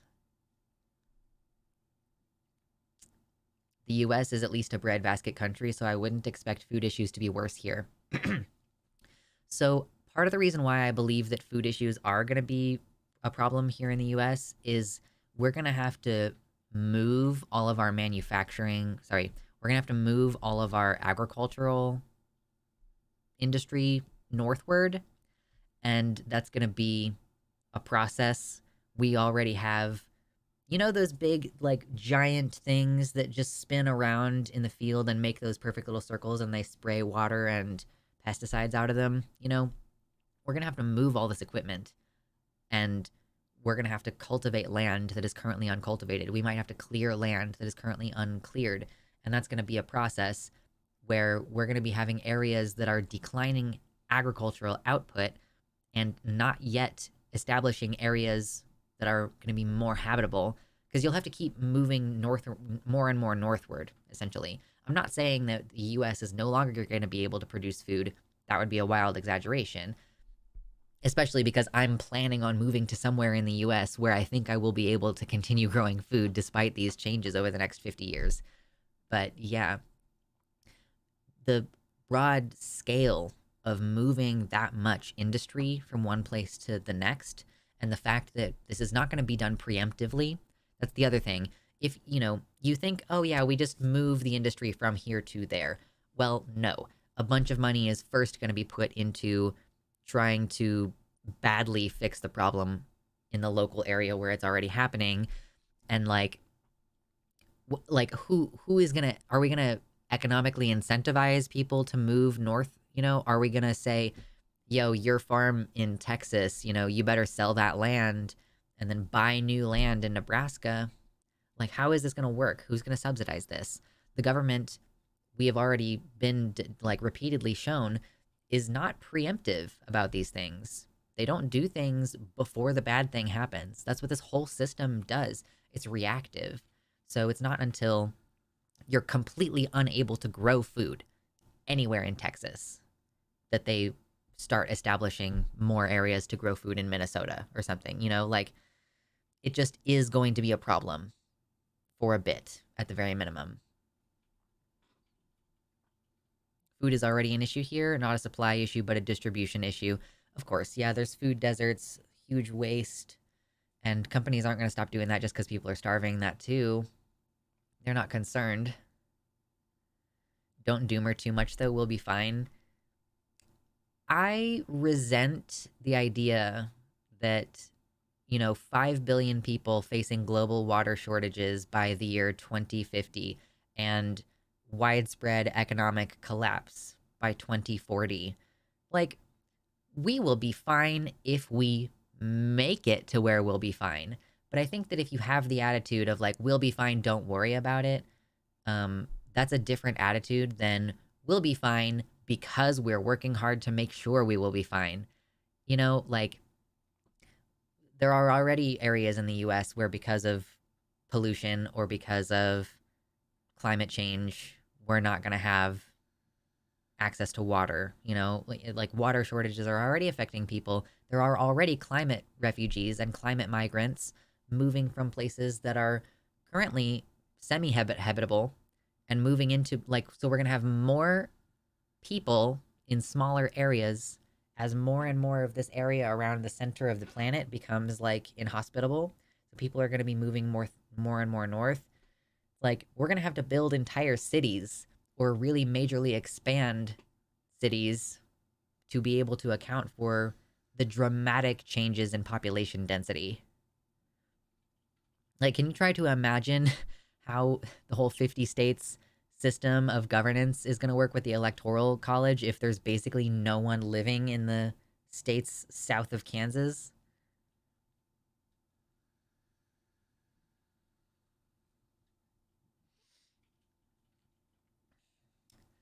So let me read a little bit more. Let's see.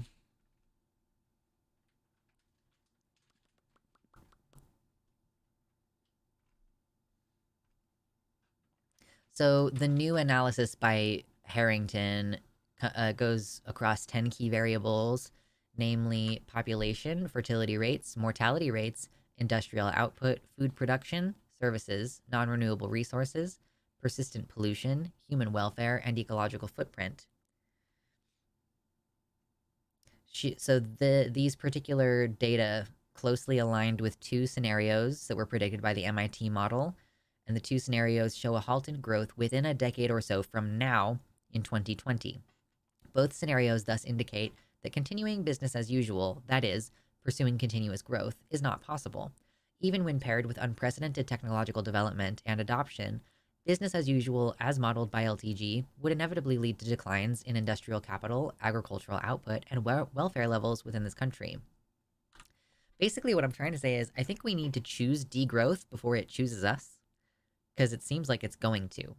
Like, and by degrowth, I don't mean you don't get to have internet anymore, or you don't get to have your various luxuries, but that we need to figure out some much smaller scale ways of addressing those needs. Yes, thank you, Mama. I appreciate that. There's a difference between being a doomer and saying, okay, this situation is fucked, I guess I'll lie down and rot, or like give up and die. And then there's being a doomer and saying, okay, this situation is fucked, what do we do next? I don't want you to feel like hopeless about this. It's me telling you, you need to grapple with the reality of what's going to happen within our lifetimes. Look, if you're my age, if you're 30, you are going to live through some crazy shit over the next 20 years. Whether, like, even if it's not happening where you personally live, like if you live in Pennsylvania, United States of America, probably you're not going to notice a lot of changes because you're in this green area of like, this is going to remain a beautiful growing area for food and everything, and it's going to stay that way. You know, certain parts of the US like Michigan, Minnesota, those places are going to gradually become even more temperate, as opposed to, you know, Minnesota has some pretty intense winters right now. The winters will get less and less intense, and you'll be able to grow more and different kinds of food because of having more availability to grow throughout the year, right? It's not going to be terrible everywhere, but you are going to witness some big changes. And what I don't want people to do is live in ignorance and not be able to plan for it and get caught off guard if you do end up living in a place where something happens. Like, yeah, we also just recently were looking at how places like water utility companies get targeted by hackers, sometimes presumably like international hackers. Like it's attacks on our infrastructure, so it's not even just climate change at this point. You know, when the water control station gets hacked, you need a well, or you need a water catcher, you need something, you need a distiller, you need to be able to produce water on your own. And yeah, like I don't want to be the one who's bumming everybody out by saying it. At the same time, we got to be realistic. And realistically, crazy things are going to happen.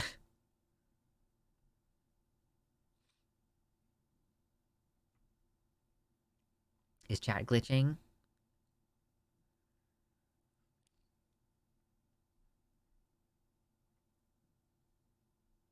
Where I live, people are confused, seeing their, quote, woods for centuries melting away. Huge facepalm for me. Yeah, and like increased wildfires and things like this, it's just going to keep happening more and more. People's homes getting destroyed, businesses getting destroyed. You know?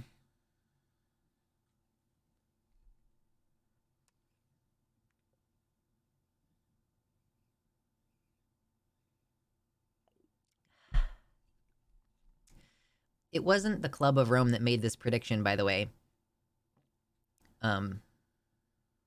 I guess she's an advisor to the Club of Rome.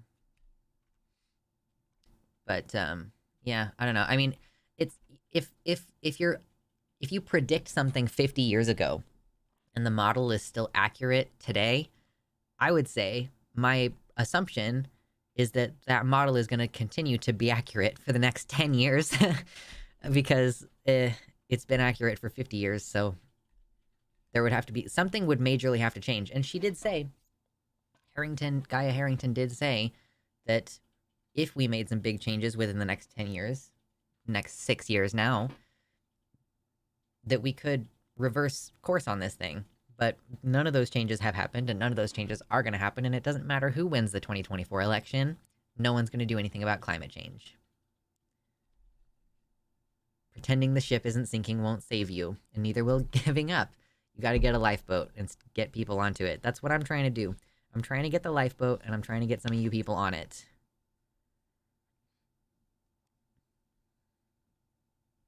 I do worry about my partner that moved back to Indonesia. He talks about how scary climate change has gotten since he was a kid there. Island nations specifically have a catastrophic outlook because of the tsunami problem? Or is it dry there?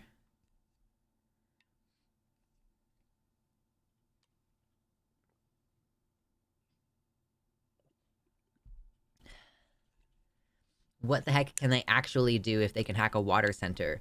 Well, so of course, a water center is not going to be a high security thing because, you know, we generally have not imagined having that kind of attack on our systems, right? So they haven't prioritized cybersecurity. And is there real damage that can be done to that sort of infrastructure? So water treatment plants treat the water with certain chemicals, and if you were to release like an inappropriate amount of those chemicals, it could poison the water supply basically. So that is one concern. And they could also just shut down the water supply. And what do you do if you can't get it back on? If it's ransomware, you know, I've seen companies have to just like fold because they can't get the hackers out, and they don't want to pay the huge amount of money that it would take to get the hackers out.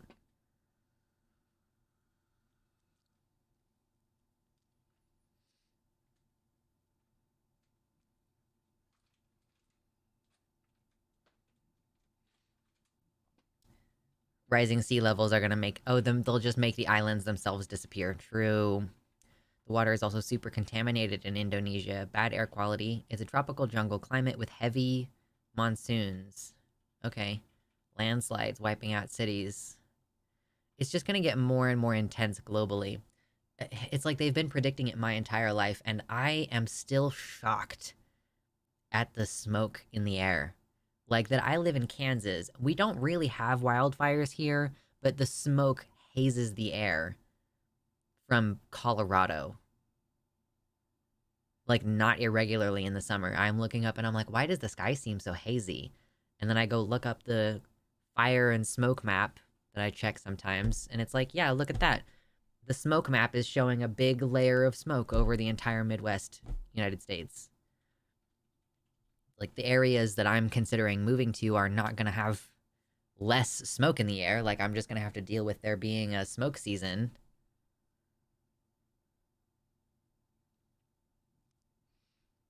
Eat the bugs. You know, my partner did suggest that we could grow shrimp to eat. And I was like, dang, I had never considered that. That's not a bad idea at all. And therefore, we would be eating bugs. Bugs, bugs, bugs, bugs, bugs. Nom, nom, nom, nom, nom, nom, nom. Colorado getting too rad with the weed. Listen. uh, oh my god. Ooh, so here's some graphs. I love graphs. This is from Harrington. Looking at BAU2 and CT, which are, I think, two of the models from the MIT study. Oh, she also wants to clarify that collapse does not mean that humanity will cease to exist, but rather that economic and industrial growth will stop and then decline, which will hurt food production and standards of living. In terms of timing, the BAU2 scenario shows a steep decline to set in around 2040. So we're seeing these different factors. Pollution is increasing exponentially. We have this green line is industrial output, which is going to peak in, yeah, like the mid, like, yeah, like right around 2040, and then dramatically reduce close to the levels that it was around the year 1950 or so. Population is currently growing and is looking like it's going to peak around 2030, actually, and then start to decline pretty dramatically. That's going to be terrifying, dude. Can you fucking imagine? Like, look at this population projection. If this peak right here is right around 8 billion people, and then it's going to drop down to fucking the level that it was in 1920? What was the world population in 1920?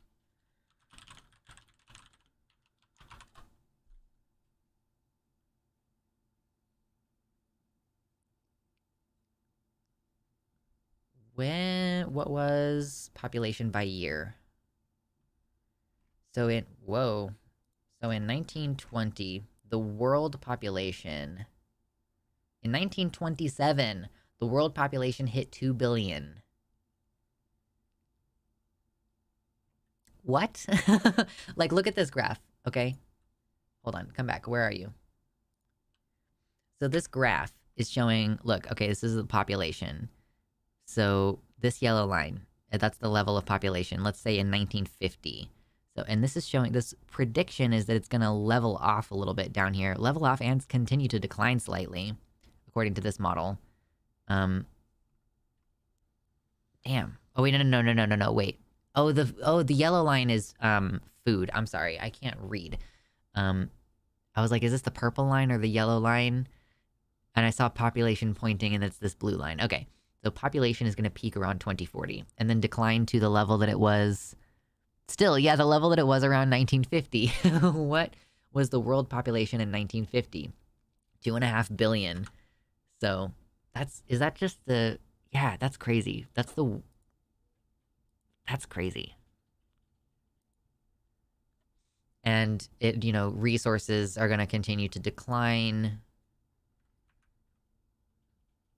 And then this other model, this is comprehensive technology scenario.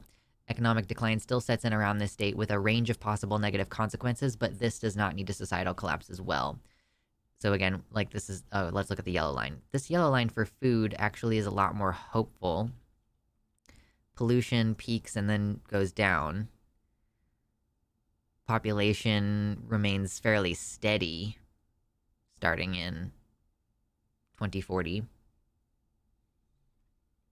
This one is a different scenario, stabilized world scenario, in which civilization follows a sustainable path and experiences the smallest declines in economic growth based on a combination of technological innovation and widespread investment in public health and education. So these are both kind of, if this one's like the worst case scenario, I think the BAU2, and we are fairly on track for that. This comprehensive technology one is, I think, if we make some changes technologically, economic decline still sets in around this date, but it does not lead to as big of a collapse. If we were to really fix our shit here, if we were to peak industrial output and stop continuing it, stop growing it, our food could continue to like rise and then level off. Pollution could be reduced, and population would remain fairly steady and level off. But we're not going to make those changes. It's just not going to occur.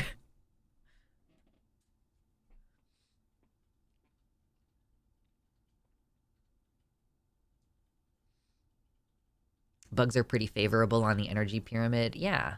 I'll eat some crickets. China and India are terrible polluters, but there's little that can be done to regulate them. They do what they want. Yeah. It's that, of course, that's a factor as to why the US relocates there for cheap labor. If we were to eliminate those US companies, then maybe some of that would go down. But yeah, it's hard to get everybody on the same page about these things. I keep thinking back to that Kurzgesagt video on the Fermi paradox. If aliens are so likely, where are they? One theory is that societal growth inevitably hits a hurdle and it can't overcome and collapses before it can spread to the stars. Feels like that's coming. Yeah, the idea that, like, the kind of resource management that would be required to be in the stars is like, you reach economic collapse or resource collapse before you can get to that point where you have like a spacefaring society or something.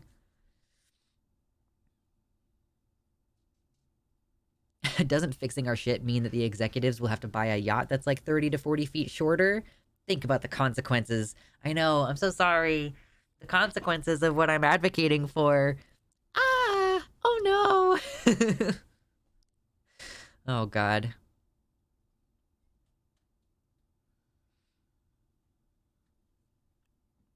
Yeah, the smoke in the PNW was so bad the past few years. Quit my job because of it. Yeah, I'm super looking forward to having to wear an N95 outdoors. It's gonna be great. What do people do? I don't know. Listen, I was about to go on a whole tangent. What do people do when their cows are outside and need to be able to breathe?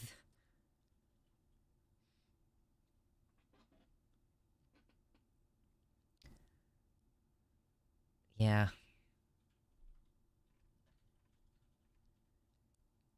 So basically, you should look at climate projection maps like and consider whether you want to move preemptively before things get weird. And 95 isn't good enough, just get a P100 respirator. Okay, well, maybe I'll consider it. I have a respirator. Um, it has a breathe out valve, so it's like it's not gonna protect anybody else if I'm sick, but I can put things on there. But P100s are more comfy. Break out the uranium. Good grief, y'all. Good grief. I can't. The world population, man. That, like, the world population returning to levels of at 1950. I didn't realize that there were only 2 billion people in 1927. Like, it was only in 1920s that we even reached 2 billion people, and now we have 8 billion people. What? Oh my god. Like, I get it, food and medicine became more widely available, but that's still crazy. That's crazy, that level of growth after, like, human population having been relatively stable prior to that. Like, oh my god, dude.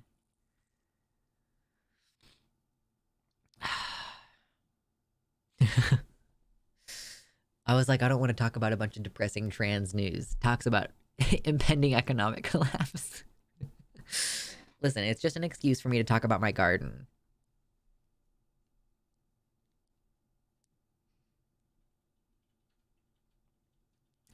Yeah, people who are moaning about masks today are gonna cry like a baby when they need a gas mask respirator just to go shopping in 2030.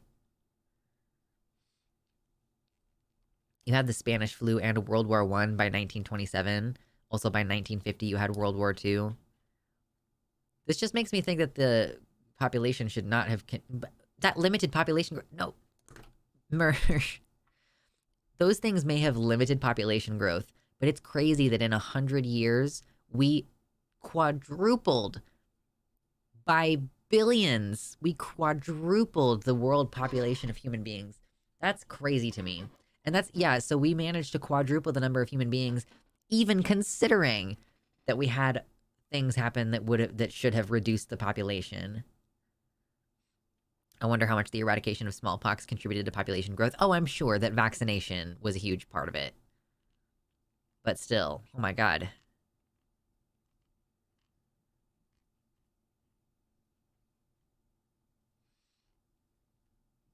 The large-scale use of penicillin and antibacterial soap. I was recently informed that you shouldn't use antibacterial soap most of the time. About 100-ish years ago, yeah. That's what made the difference, y'all. Oh my god, I'm getting really hungry. Maybe I will have a little bit of this delicious sunflower honey. I'll just do a little taste. Just a little. Yum. Hello, Sleepy Sorrowquill.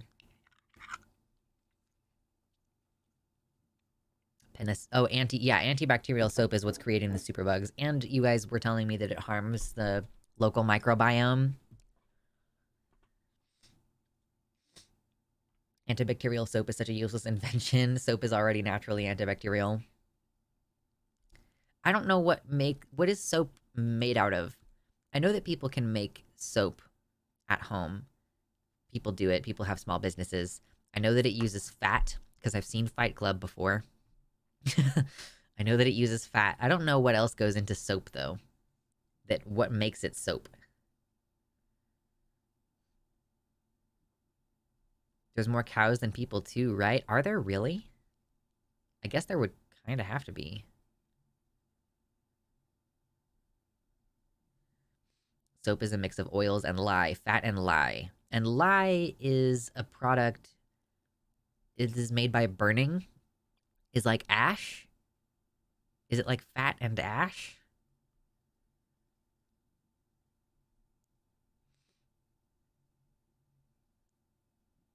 Concentrated animal feedlots are pretty bad for overusing antibiotics as well. Well, they have to. Because... Is it wood ash? Lye is alkaline. Lye is a very strong base. But what is it? Like, how do you get it? You can make lye from wood ash. Okay. There's a whole process here. I'm like, am I gonna eventually have to learn to make my own soap too? Probably.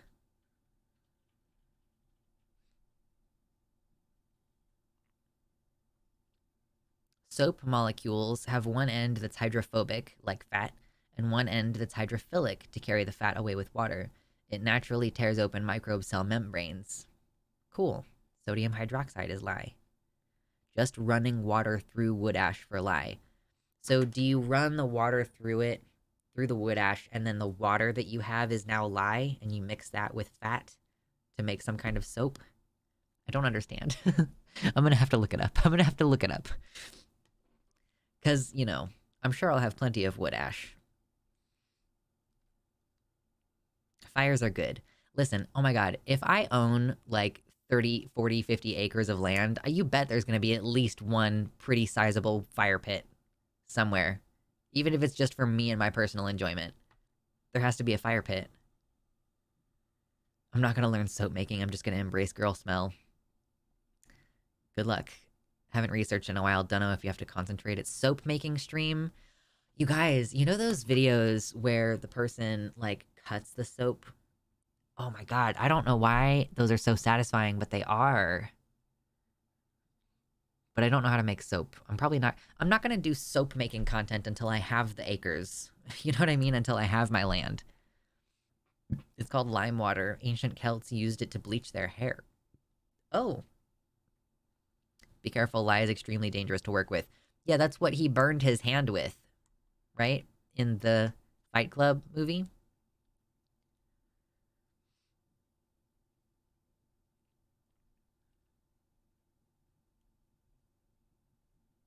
Yes, queen. Yes, queen. How does everybody feel about making their own alcohol? I kind of feel about making my own alcohol sort of the same way I feel about, canning my own food.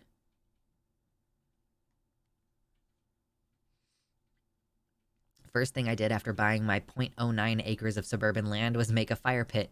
Just the day of making it was pretty fun by itself. Ah, they're so cool. And, like, you know, designing the area around it to be like, oh yeah, we'll hang out. If we ever invite people to the homestead, we'll have a little place to hang out. I've brewed my own beer before. It's pretty easy with the kits they sell. Right. I think the issue with a potential climate collapse situation is, you know, where are you going to get the sanitizer? There's like a special red sanitizing liquid that you use to sanitize all your equipment when you're making beer or mead at home. And that's part of what makes sure that only the yeast is in there that you want to be in there, right?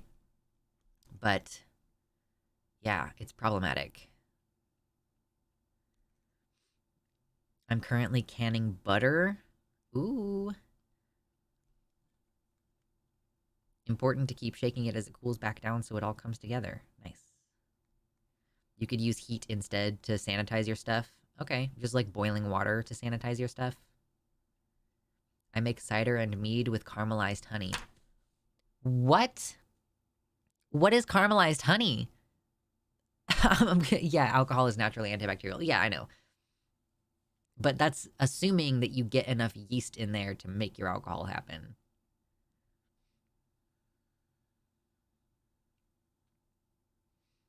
I know how to make small batches of mead or strawberry wine. Mama, y'all need to not talk about this in the chat right now. If you guys need to go to the DMs, you can go to the DMs. Okay?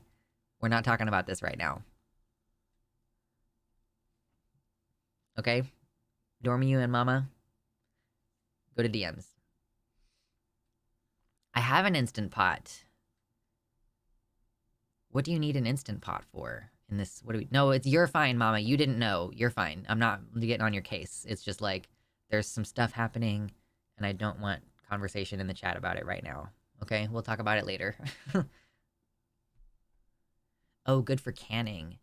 Wait, do you put your cans inside there and then that pressurizes it? Because usually what you do when you're canning is you, like, heat up the stuff and then you can it while it's heated, and then you cool it down quickly, and that creates a vacuum. I do have an Instant Pot, it's just not very big. No, you're good.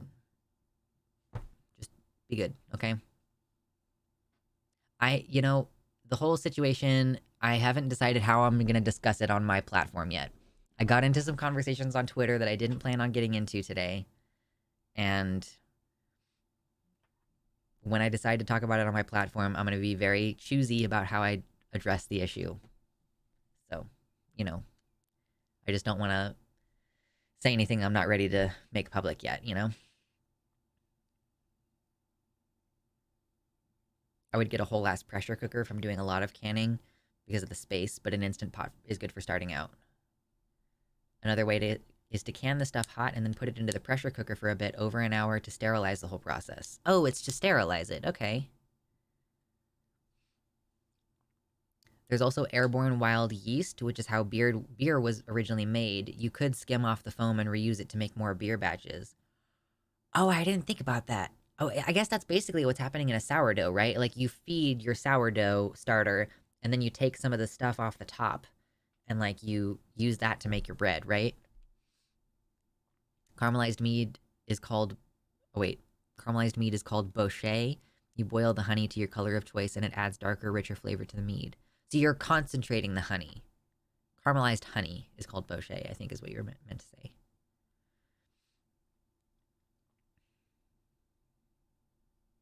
If you're canning low acid stuff, you want a pressure cooker to sterilize. I need a whole book. Can someone tell me what book about canning I need to add to my Amazon wish list so that I can have a book about this? I don't want to try to retain all of this information.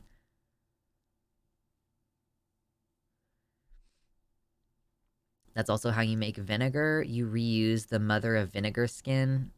I gotta learn how to make vinegar so that I can clean stuff. That's gonna be important to have.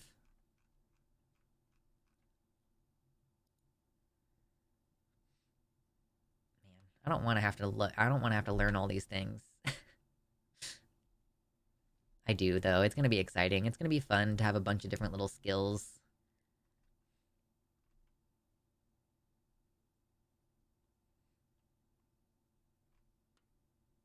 Have a little root cellar. Have my little garden. Have my little ponds. I've also thought about, the pond. The purpose of the pond is to put more water into the ground, right? But you could also grow. Maybe one of my ponds, I'm gonna grow cattails. And then, did you know that cattails, when they explode and they have all that fuzz in them, you can make, like, that's fiber. It's like cotton. You can make fiber out of it. So, and then also you can grow water lilies, and the water lilies, they have a rhizome is what it's called. If you don't know anything about plants, then I'm not going to explain it to you right now. But it's kind of like when you pull it and you eat it, it's kind of similar to a root vegetable with a really interesting, like, star flower kind of shape in the middle of it. It's pretty cool. But yeah, isn't that so fun? Isn't vinegar what you get if you ferment exposed to air? I think, technically speaking, if you have some wine and you open it and you drink it and then you leave it exposed to air, it kind of turns to vinegar, right? That's sort of what red wine vinegar is. It's like red wine that's been, like, it just turned bad.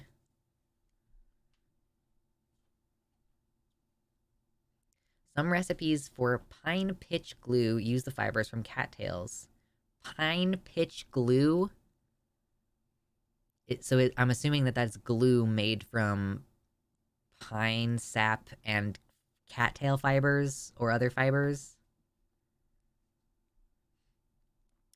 Oh, okay, so in order to make vinegar, you make the alcohol first with yeast, and then the bacteria will make the vinegar. Cool. I have recently discovered the joys of cooking with apple cider vinegar. Yo, like, it's a really shockingly delicious thing to add to a lot of different things. Pine sap plus charcoal plus fibers. I see. And it's just glue. It's like a wood glue, I assume.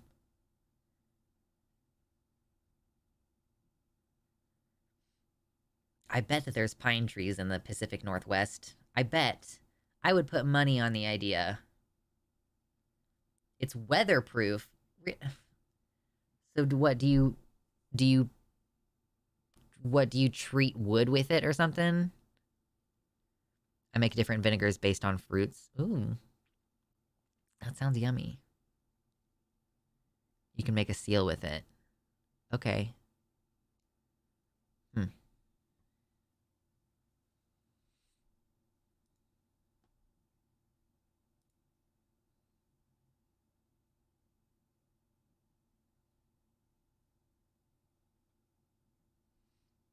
You can coat wood with it. Hmm. So would you treat wood with that to like prevent it from rotting from moisture? I was watching someone build a greenhouse recently, like a with 2x4s and a bunch of found parts, basically. And they were putting all the 2x4s inside the greenhouse, and I was sitting there thinking, I don't think that those boards are treated.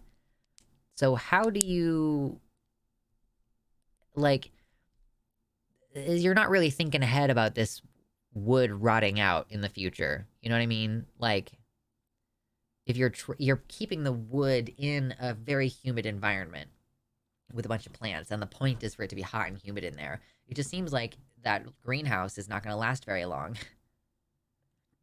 Excuse me. IIRC people would use it for waterproofing wood on the outside of houses. Okay, that's nifty. Pine pitch. Pine pitch glue. I love that you guys have such interesting like knowledge bases. It's enriching me. I get to learn new things. It's so good. So many different things and skills that I probably wouldn't have really thought. So someone asked me earlier, did I see that MatPat is leaving YouTube? Yes, I did see that MatPat is leaving YouTube. If you guys know that's just a theory, a game theory, and his millions of other channels that they have. Personally, I think MatPat's fucking annoying. And it seems like what has happened is he's gotten so much...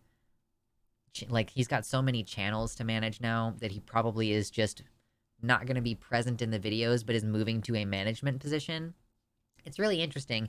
Tom Scott also has kind of retired his channel, his main channel, Tom Scott. He's still going to be doing other things, but his explanation for that was that he is getting to a point where he can't do cooler, bigger, and better things unless he starts hiring people. And the Tom Scott channel is supposed to be just him, for the most part, doing the cool things, showing you the cool thing. And he has decided to step away because he does not want to become a manager.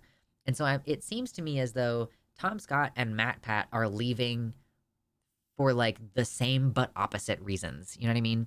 Like they're both leaving because they can't sustainably do the video content that they've been doing, but Tom is just choosing to do other things in the video making world, not on the Tom Scott channel, and like so that he can remain a creator and not have to become a manager. Whereas it seems to me as though MatPat is likely just becoming a full-time manager.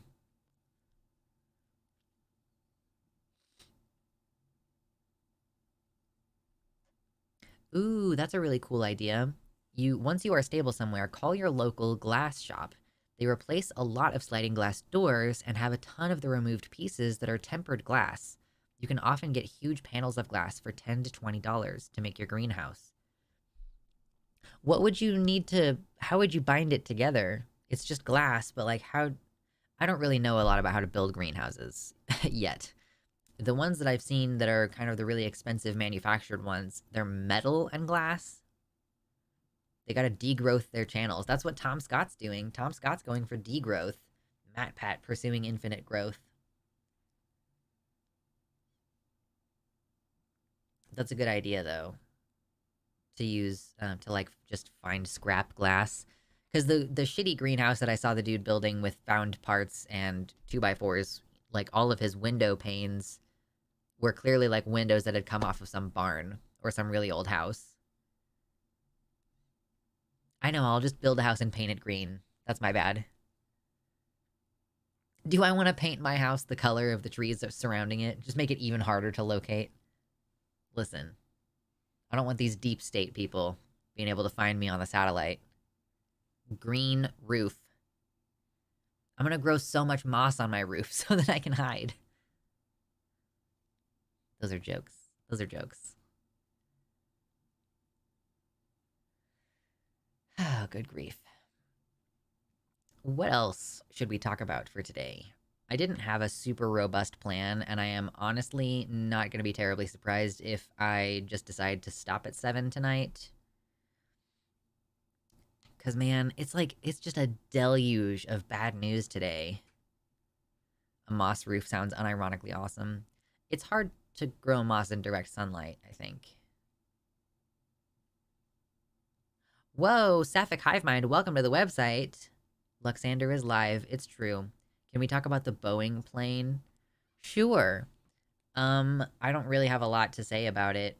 As far as I understand it, there was a Boeing 747 in the air leaving Portland, and 20 minutes later, they had to turn around and drive back to, like, fly back to the airport because one of the door hatches, like the escape hatches in the middle of the plane, like right next to where some dude was sitting, like just opened mid-flight, which is terrifying. So that particular airline has grounded, oh, it was the 737 MAX. Okay, so they've grounded all of their other 737s until this can be investigated. And I believe that what we're discovering is that there are widespread issues with Boeing products. I think that's unfortunately what we're discovering here. It's going to be a deluge of bad news all year. My advice, get that bag by reporting on it. You're not wrong, mama. But I will still, I maintain I'm still catching up on some editing. And once it's caught up, then, then I'll be like, oh yeah, on Wednesday night, I'll cover 7 different anti-trans news stories. And then I'll edit all of them on Thursday. Yas. Moss is also really heavy. Yeah, I was mostly joking. Get a router and put small channels in the wood. Put the glass recessed flush with the wood. Put the edge pieces pinching the glass in place. Use glue or a sealant to hold it tightly. Okay. Boeing got in trouble like 5 to 10 years back, I think, over their employees all using the corporate messaging system to trade drugs with each other. With that kind of industry, I think it's pretty common for you to take, like, it's a cocaine industry, right? It's a big uppers industry. Not trying to say anything, but hey, could we get to 50 likes today, maybe? We've had a weird, inconsistent stream today, but I would love to get to 50 likes. We've been doing that pretty regularly, and it would be nice to be able to keep that up. Drink some more water, babes. Oh my god.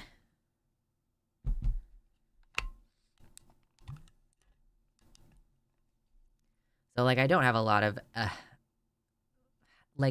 yeah, with Boeing, they keep cutting costs on production, and it's not uncommon that these companies will approve products.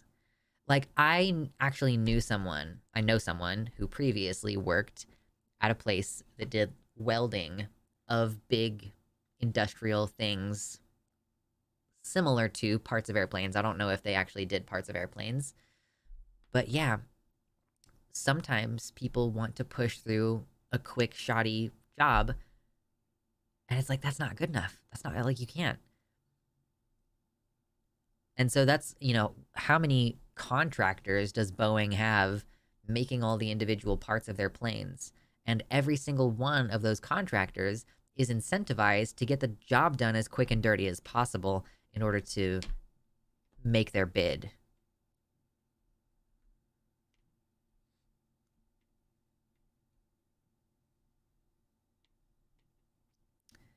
Don't get me wrong, I think drugs should be legal. There's a time and a place for that, though, and if you need to be high to do your job, there's something wrong. It speaks to an unprofessional and toxic environment. Well, like I was saying, like, I would expect that among airport workers, airplane workers, I would assume that that is like that they are taking uppers in order to be able to do their job. It's kind of like how meth is a poor person's drug because like people who have 3 jobs need something to help them have the energy to do it. So I'm kind of assuming that it's a similar thing where you're flying, long flights, long days, jet lagged. They're probably using uppers to be able to do their job, which is not, I'm not saying that it's a defensible good behavior on their part, but rather that it's like certain industry workers have certain drug habits partially because it helps them get their shit done. You know, how many retail workers out there smoke weed because it helps them deal with their stress? Or like, frankly, how many office workers smoke weed because it helps them deal with their stress? I would imagine that a lot of people, you know, use drugs specifically to be more effective workers in some ways.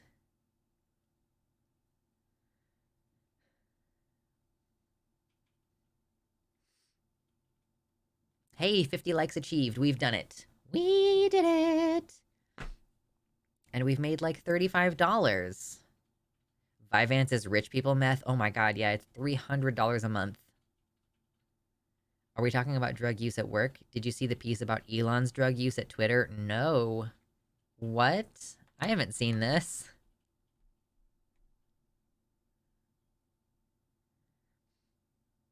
I'm happy that I'm nice and relaxed in my warm home as well.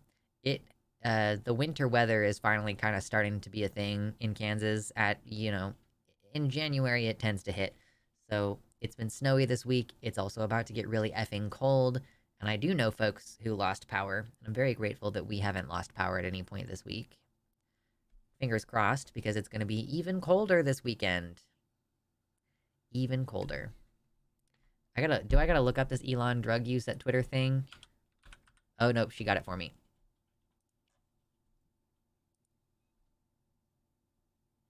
Elon Musk has used illegal drugs, worrying leaders at Tesla and SpaceX.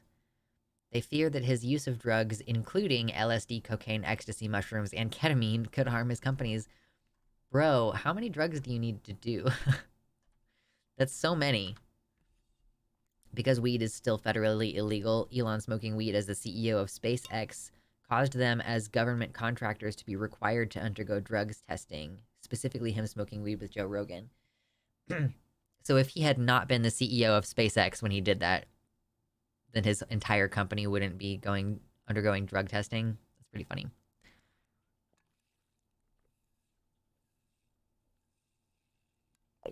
I've been saying he's on ketamine for ages. Called it.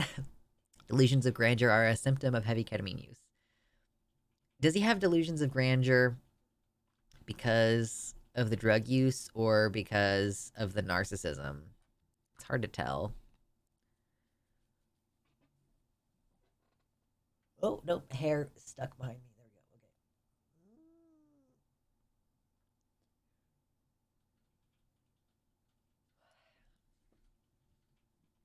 Okay. What's up, Ursa? We've had a long, meandering conversation today. We've been going for like 3 hours. Babylon B wrote a silly little article about Elon's drug use. Little column A, little column B. True. Babylon B. Elon. Drug use. I had to dip after you mentioned the Biden losing conspiracy theory. Yeah, I don't remember when that was specifically. No worries, though. Okay, Babylon B. Oh, is this a video? Oh, no, it's an article. Wait, no.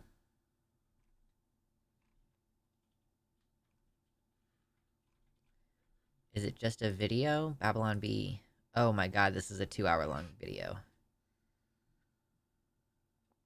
From 2 years ago. Wait, this is from 2 years ago. Elon Musk sits down with the Babylon Bee for an in-depth interview on wokeness, Elizabeth Warren, taxing the rich, the metaverse. Wow, I was just thinking about her recently. I kind of forgot about Elizabeth Warren's existence for a bit there. Remember when she tried to be president? Like, remember? Remember that? Oh boy. Chris Christie dropping out of the presidential race. Well, good. He didn't have a chance anyway. Someone brought up the Boeing 737 story, and now we're all talking about how we're all overworked and doing drugs at work. I mean, speak for yourself.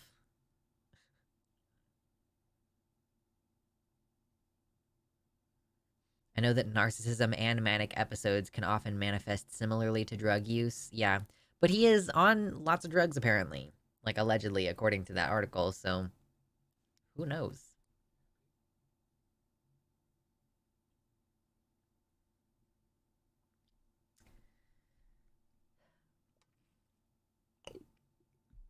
He said, tell it to Earth regarding the advertisers boycotting Twitter over his racism. He literally thinks the whole world is on his side somehow.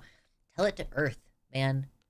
I mean, to be fair, but he's like, oh, everybody's gonna blame the advertisers for killing Twitter. I'm like, no, man. Everybody is really mad at you for fucking up this platform. Like, everybody's really upset with you personally, man, for ruining it.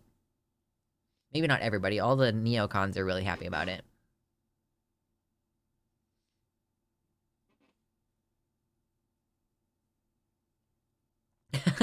When I worked on a weed farm, all I did was smoke weed on my breaks so that I could go back inside and pack joints for 8 hours straight.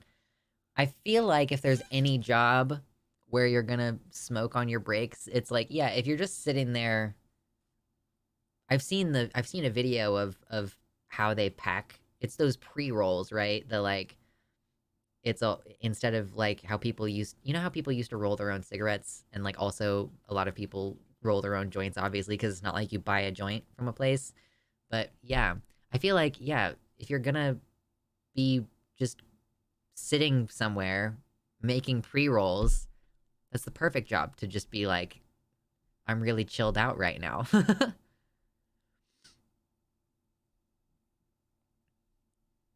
Just super chilled out, just very relaxed. I don't really know, like, the specifics. I'm sure that there are certain jobs where you really would not want to be smoking or doing anything else, but,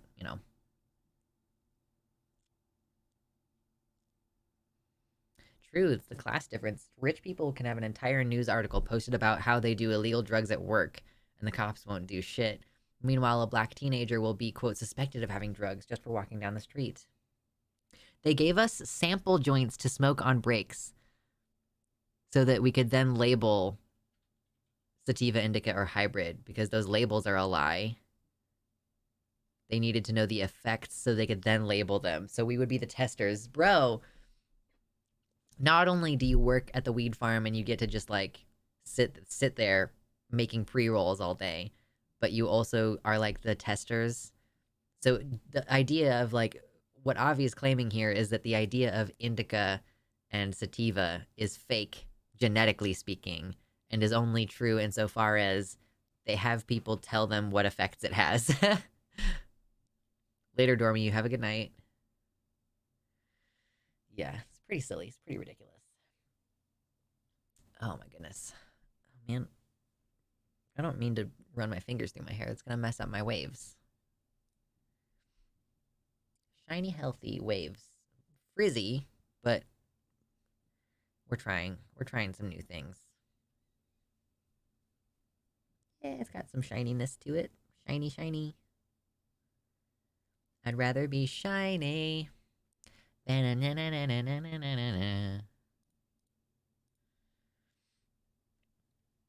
has government contracts with aerospace and classified materials that are important for national defense. Meanwhile, he's high on the job. Well, the thing is that the great thing about Elon working at the aerospace company is that he kind of didn't directly do anything. Like, most of the job of people like around him at his companies is to manage him and keep him happy and like keep him uninvolved with the process of running the company. Would you color it my hair? So it's currently colored. I don't know if you can really see, but it's like brown up top, and then it's like kind of red down here, because I used to dye it with henna. But now that my hair is coming in white, I want people to be able to see the white in my hair. So I'm probably not going to dye this, but I am going to dye this back of my hair where I'm growing it out. And I'm gonna bleach it and then dye it like orange or something, probably.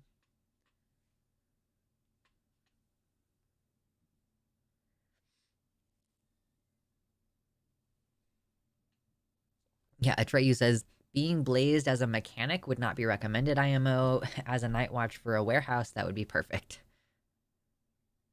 Green for the theme stream. Yeah, I dyed with henna. Some people say that you shouldn't do it, though, because it can... I mean, it changes your hair molecularly, apparently. So it can cause some damage. And it is entirely possible that my hair is somewhat damaged from it. But yeah, it makes your hair red. But not like bright red. It just dyes your hair. It stains your hair, so it's the same hue. If you have dark brown hair, yeah, it's the same henna that you use for tattoos. It's a stain. When you use it on your skin, it stains your skin. And it's... Thank you, Milena. 1 second. It's fairly temporary. When you do it in your hair, it is more permanent. Thank you, Milena, for your tier 1 sub gifted to Sapphic Hivemind. Lux cradling its hair like a baby. Listen, I tried to put product in it and make it wavy today, so I'm trying not to ruin what little waves it has. I showered this morning and I was literally like, I'm gonna try to make my waves come out. So I gotta be gentle with it.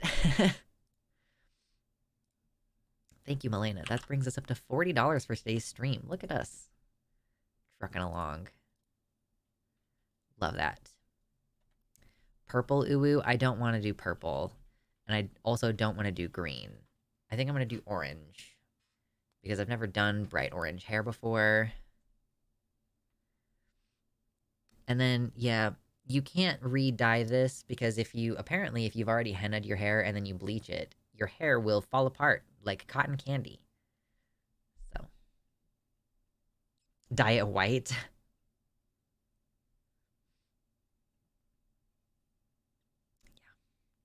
Anyway, hair. Always fun.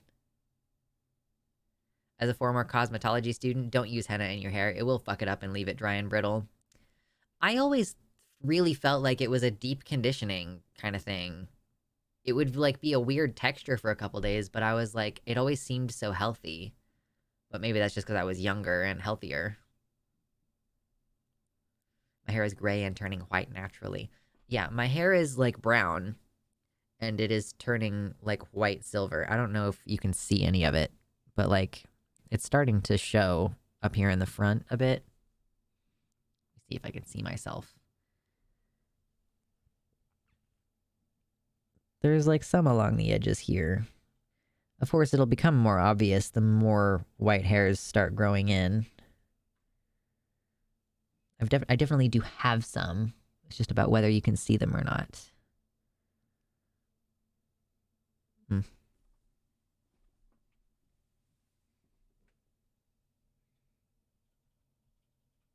Yeah, you can see some of them over here. Look, there they are. Some of my white hairs. I found some. Hello. Aren't they so cute? Gah. Early graying? It's not really early. I mean, I'm 30, so... Women in my family all started going white around 25 years old. White hair undercut. Yes, I'm becoming Geralt of Rivia. Fuck. that's me. That's me doing in my impersonation of Geralt of Rivia. Definitely 1000% dye it silver. This back part, that's all I'm gonna dye. It's just this, like, look. All this hair on top of my head is long, right? And I'm starting to grow this out back here. So I'm just gonna dye this part. Like, I'm gonna bleach it and then dye it some fun color. Do you just want me to dye my hair platinum? Oh my god, you can't just ask people why they're going white. I got my first gray hair at 23. I noticed my first white hair at 24.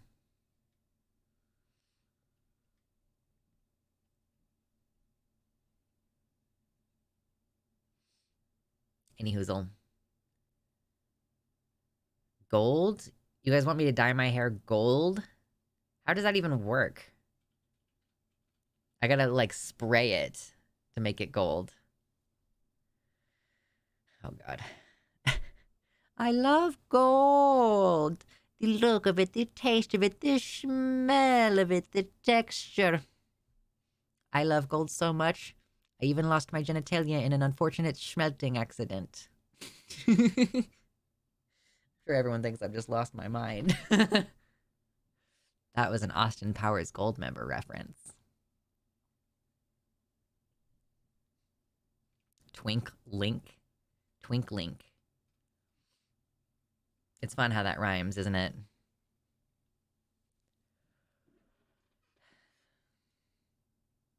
It's a really funny movie. It's a really dumb movie, but it's really funny. I had to give up all hair dye for 33. I want to have a long, luxurious mane, and my curls get destroyed by everything. I know. So I honestly am kind of wondering if part of the reason why my hair doesn't want to wave up is because of all the henna in it. I legitimately recently, I was thinking about cutting all the henna out of my hair, which would... Hold on. How... Right about here. I would have to cut all of that off. And I really did seriously think about doing that. And then I was like, I'm gonna hyperventilate at the idea of cutting off 9 inches of my hair. Are you fucking kidding me? I would not be able to do that right now. So maybe I'll just keep trimming it until it gradually goes away.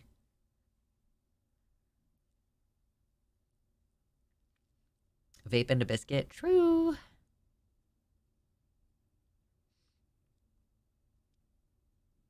I want enough hair to wrap myself in hair like a blanket, weave clothes out of it, or even weave a whole other person to cuddle with. What were we talking about? You could make a moustache. My moustache. Are you doing Vegeta right now? It's a Vegeta reference. My moustache. Look at me. Oh, my hair smells really good. Oh yeah, I washed it today. That's why it smells really good. My moustache. It actually just smells like my detangler. I need a leave-in conditioner that's not my detangler. It needs to be a separate thing. Get me pictures of Spider-Man! I love how that character was a guy in the comics for a long time, and now he just is J.K. Simmons. Like, I can't see J. Jonah Jameson without seeing J.K. Simmons. It's completely, like, he's completely become that guy to me.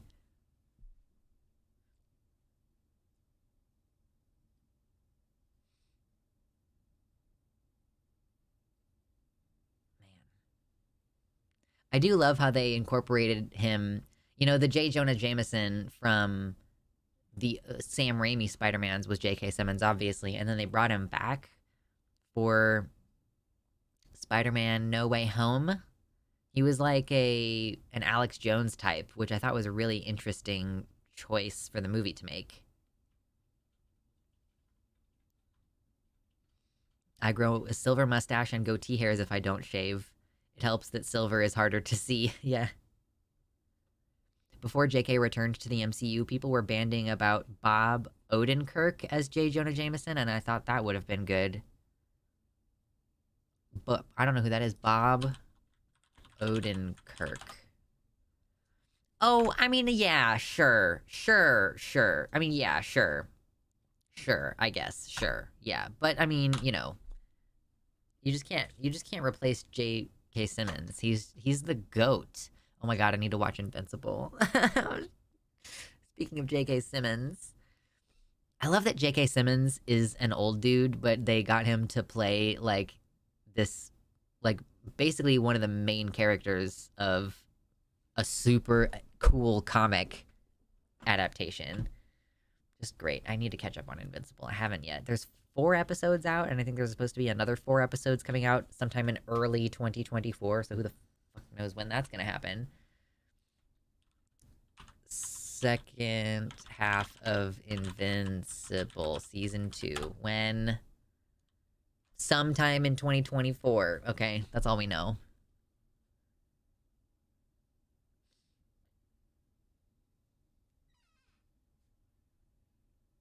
Yes, thank you for complimenting my mustache. I love how much stuff J.K. Simmons is in. He just does everything. Playing Baldur's Gate 3 and reaching the midpoint of the game and hearing his voice, I was like, yo! I love recognizing voice actors. I'll be listening, I'm like, who is this? Who is that? Or you hear George Takei, and you're like, that didn't take any guesswork. I know who that is. J.K. Simmons, also, one of my favorite roles for J.K. Simmons was as Cave Johnson in Portal 2. All 4 seasons of Legend of Korra was awesome for him to do. I thought they would kill off Tenzin because he's such a celebrity voice. Man, I don't know what I would have done if they killed off Tenzin. I would have really been upset by that because I just got full body tingles at the prospect of Tenzin getting killed off early in the series. Like, the ramifications for the story, boy, you can't kill off Tenzin. He has to teach Korra, and he has like 5 kids. Yeah, he's Cave Johnson.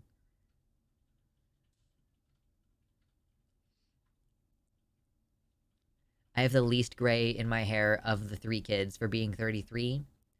Hell yeah.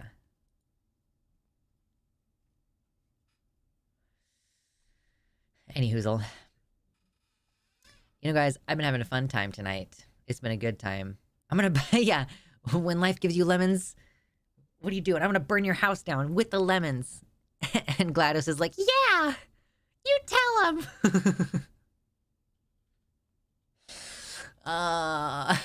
Portal 2 is such a good game. I need to revisit. It's been such a long time. The thing is that the puzzles are actually pretty kind of hard for me, and so and I don't remember any of them at this point. So the experience of Cave Johnson is so few and far between.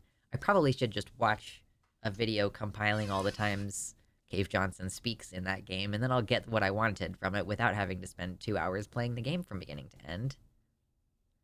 If J.K. Simmons ever gets in some shit, I'm gonna be really upset. Listen. Ah!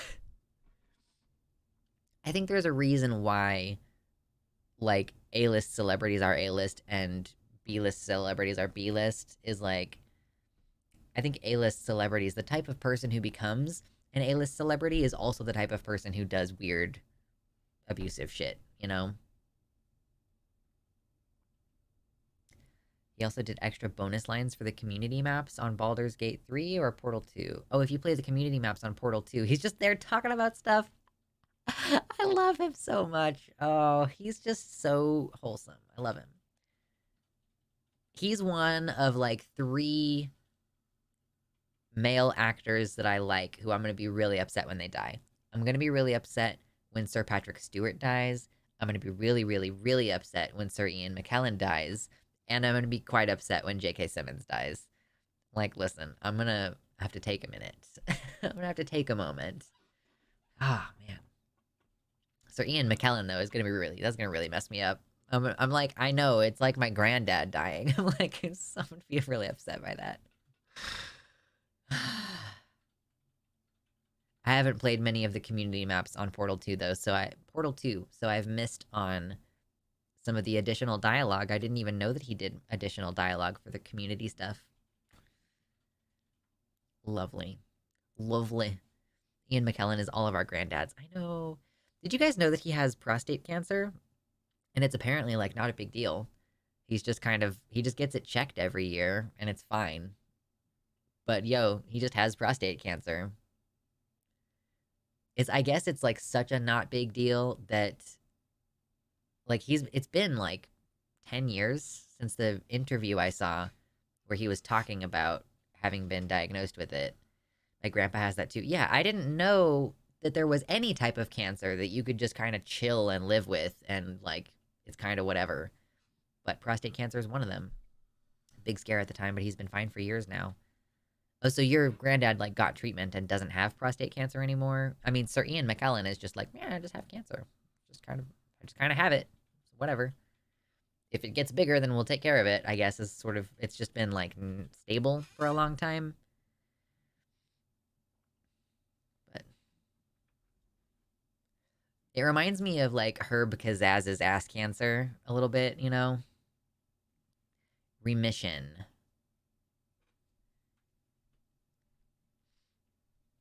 Yup. Yup. Anyway, y'all, my voice hurts.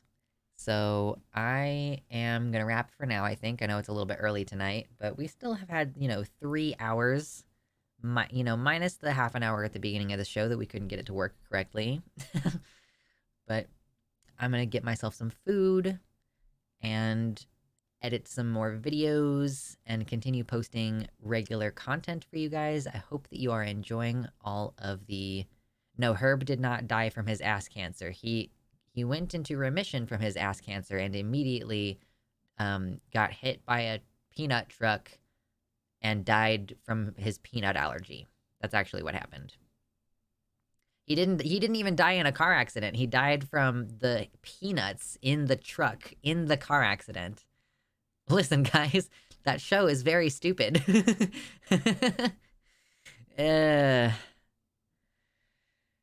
Okay, well, I'm gonna do my thing, have fun doing your thing, and I will plan to see you on Sunday.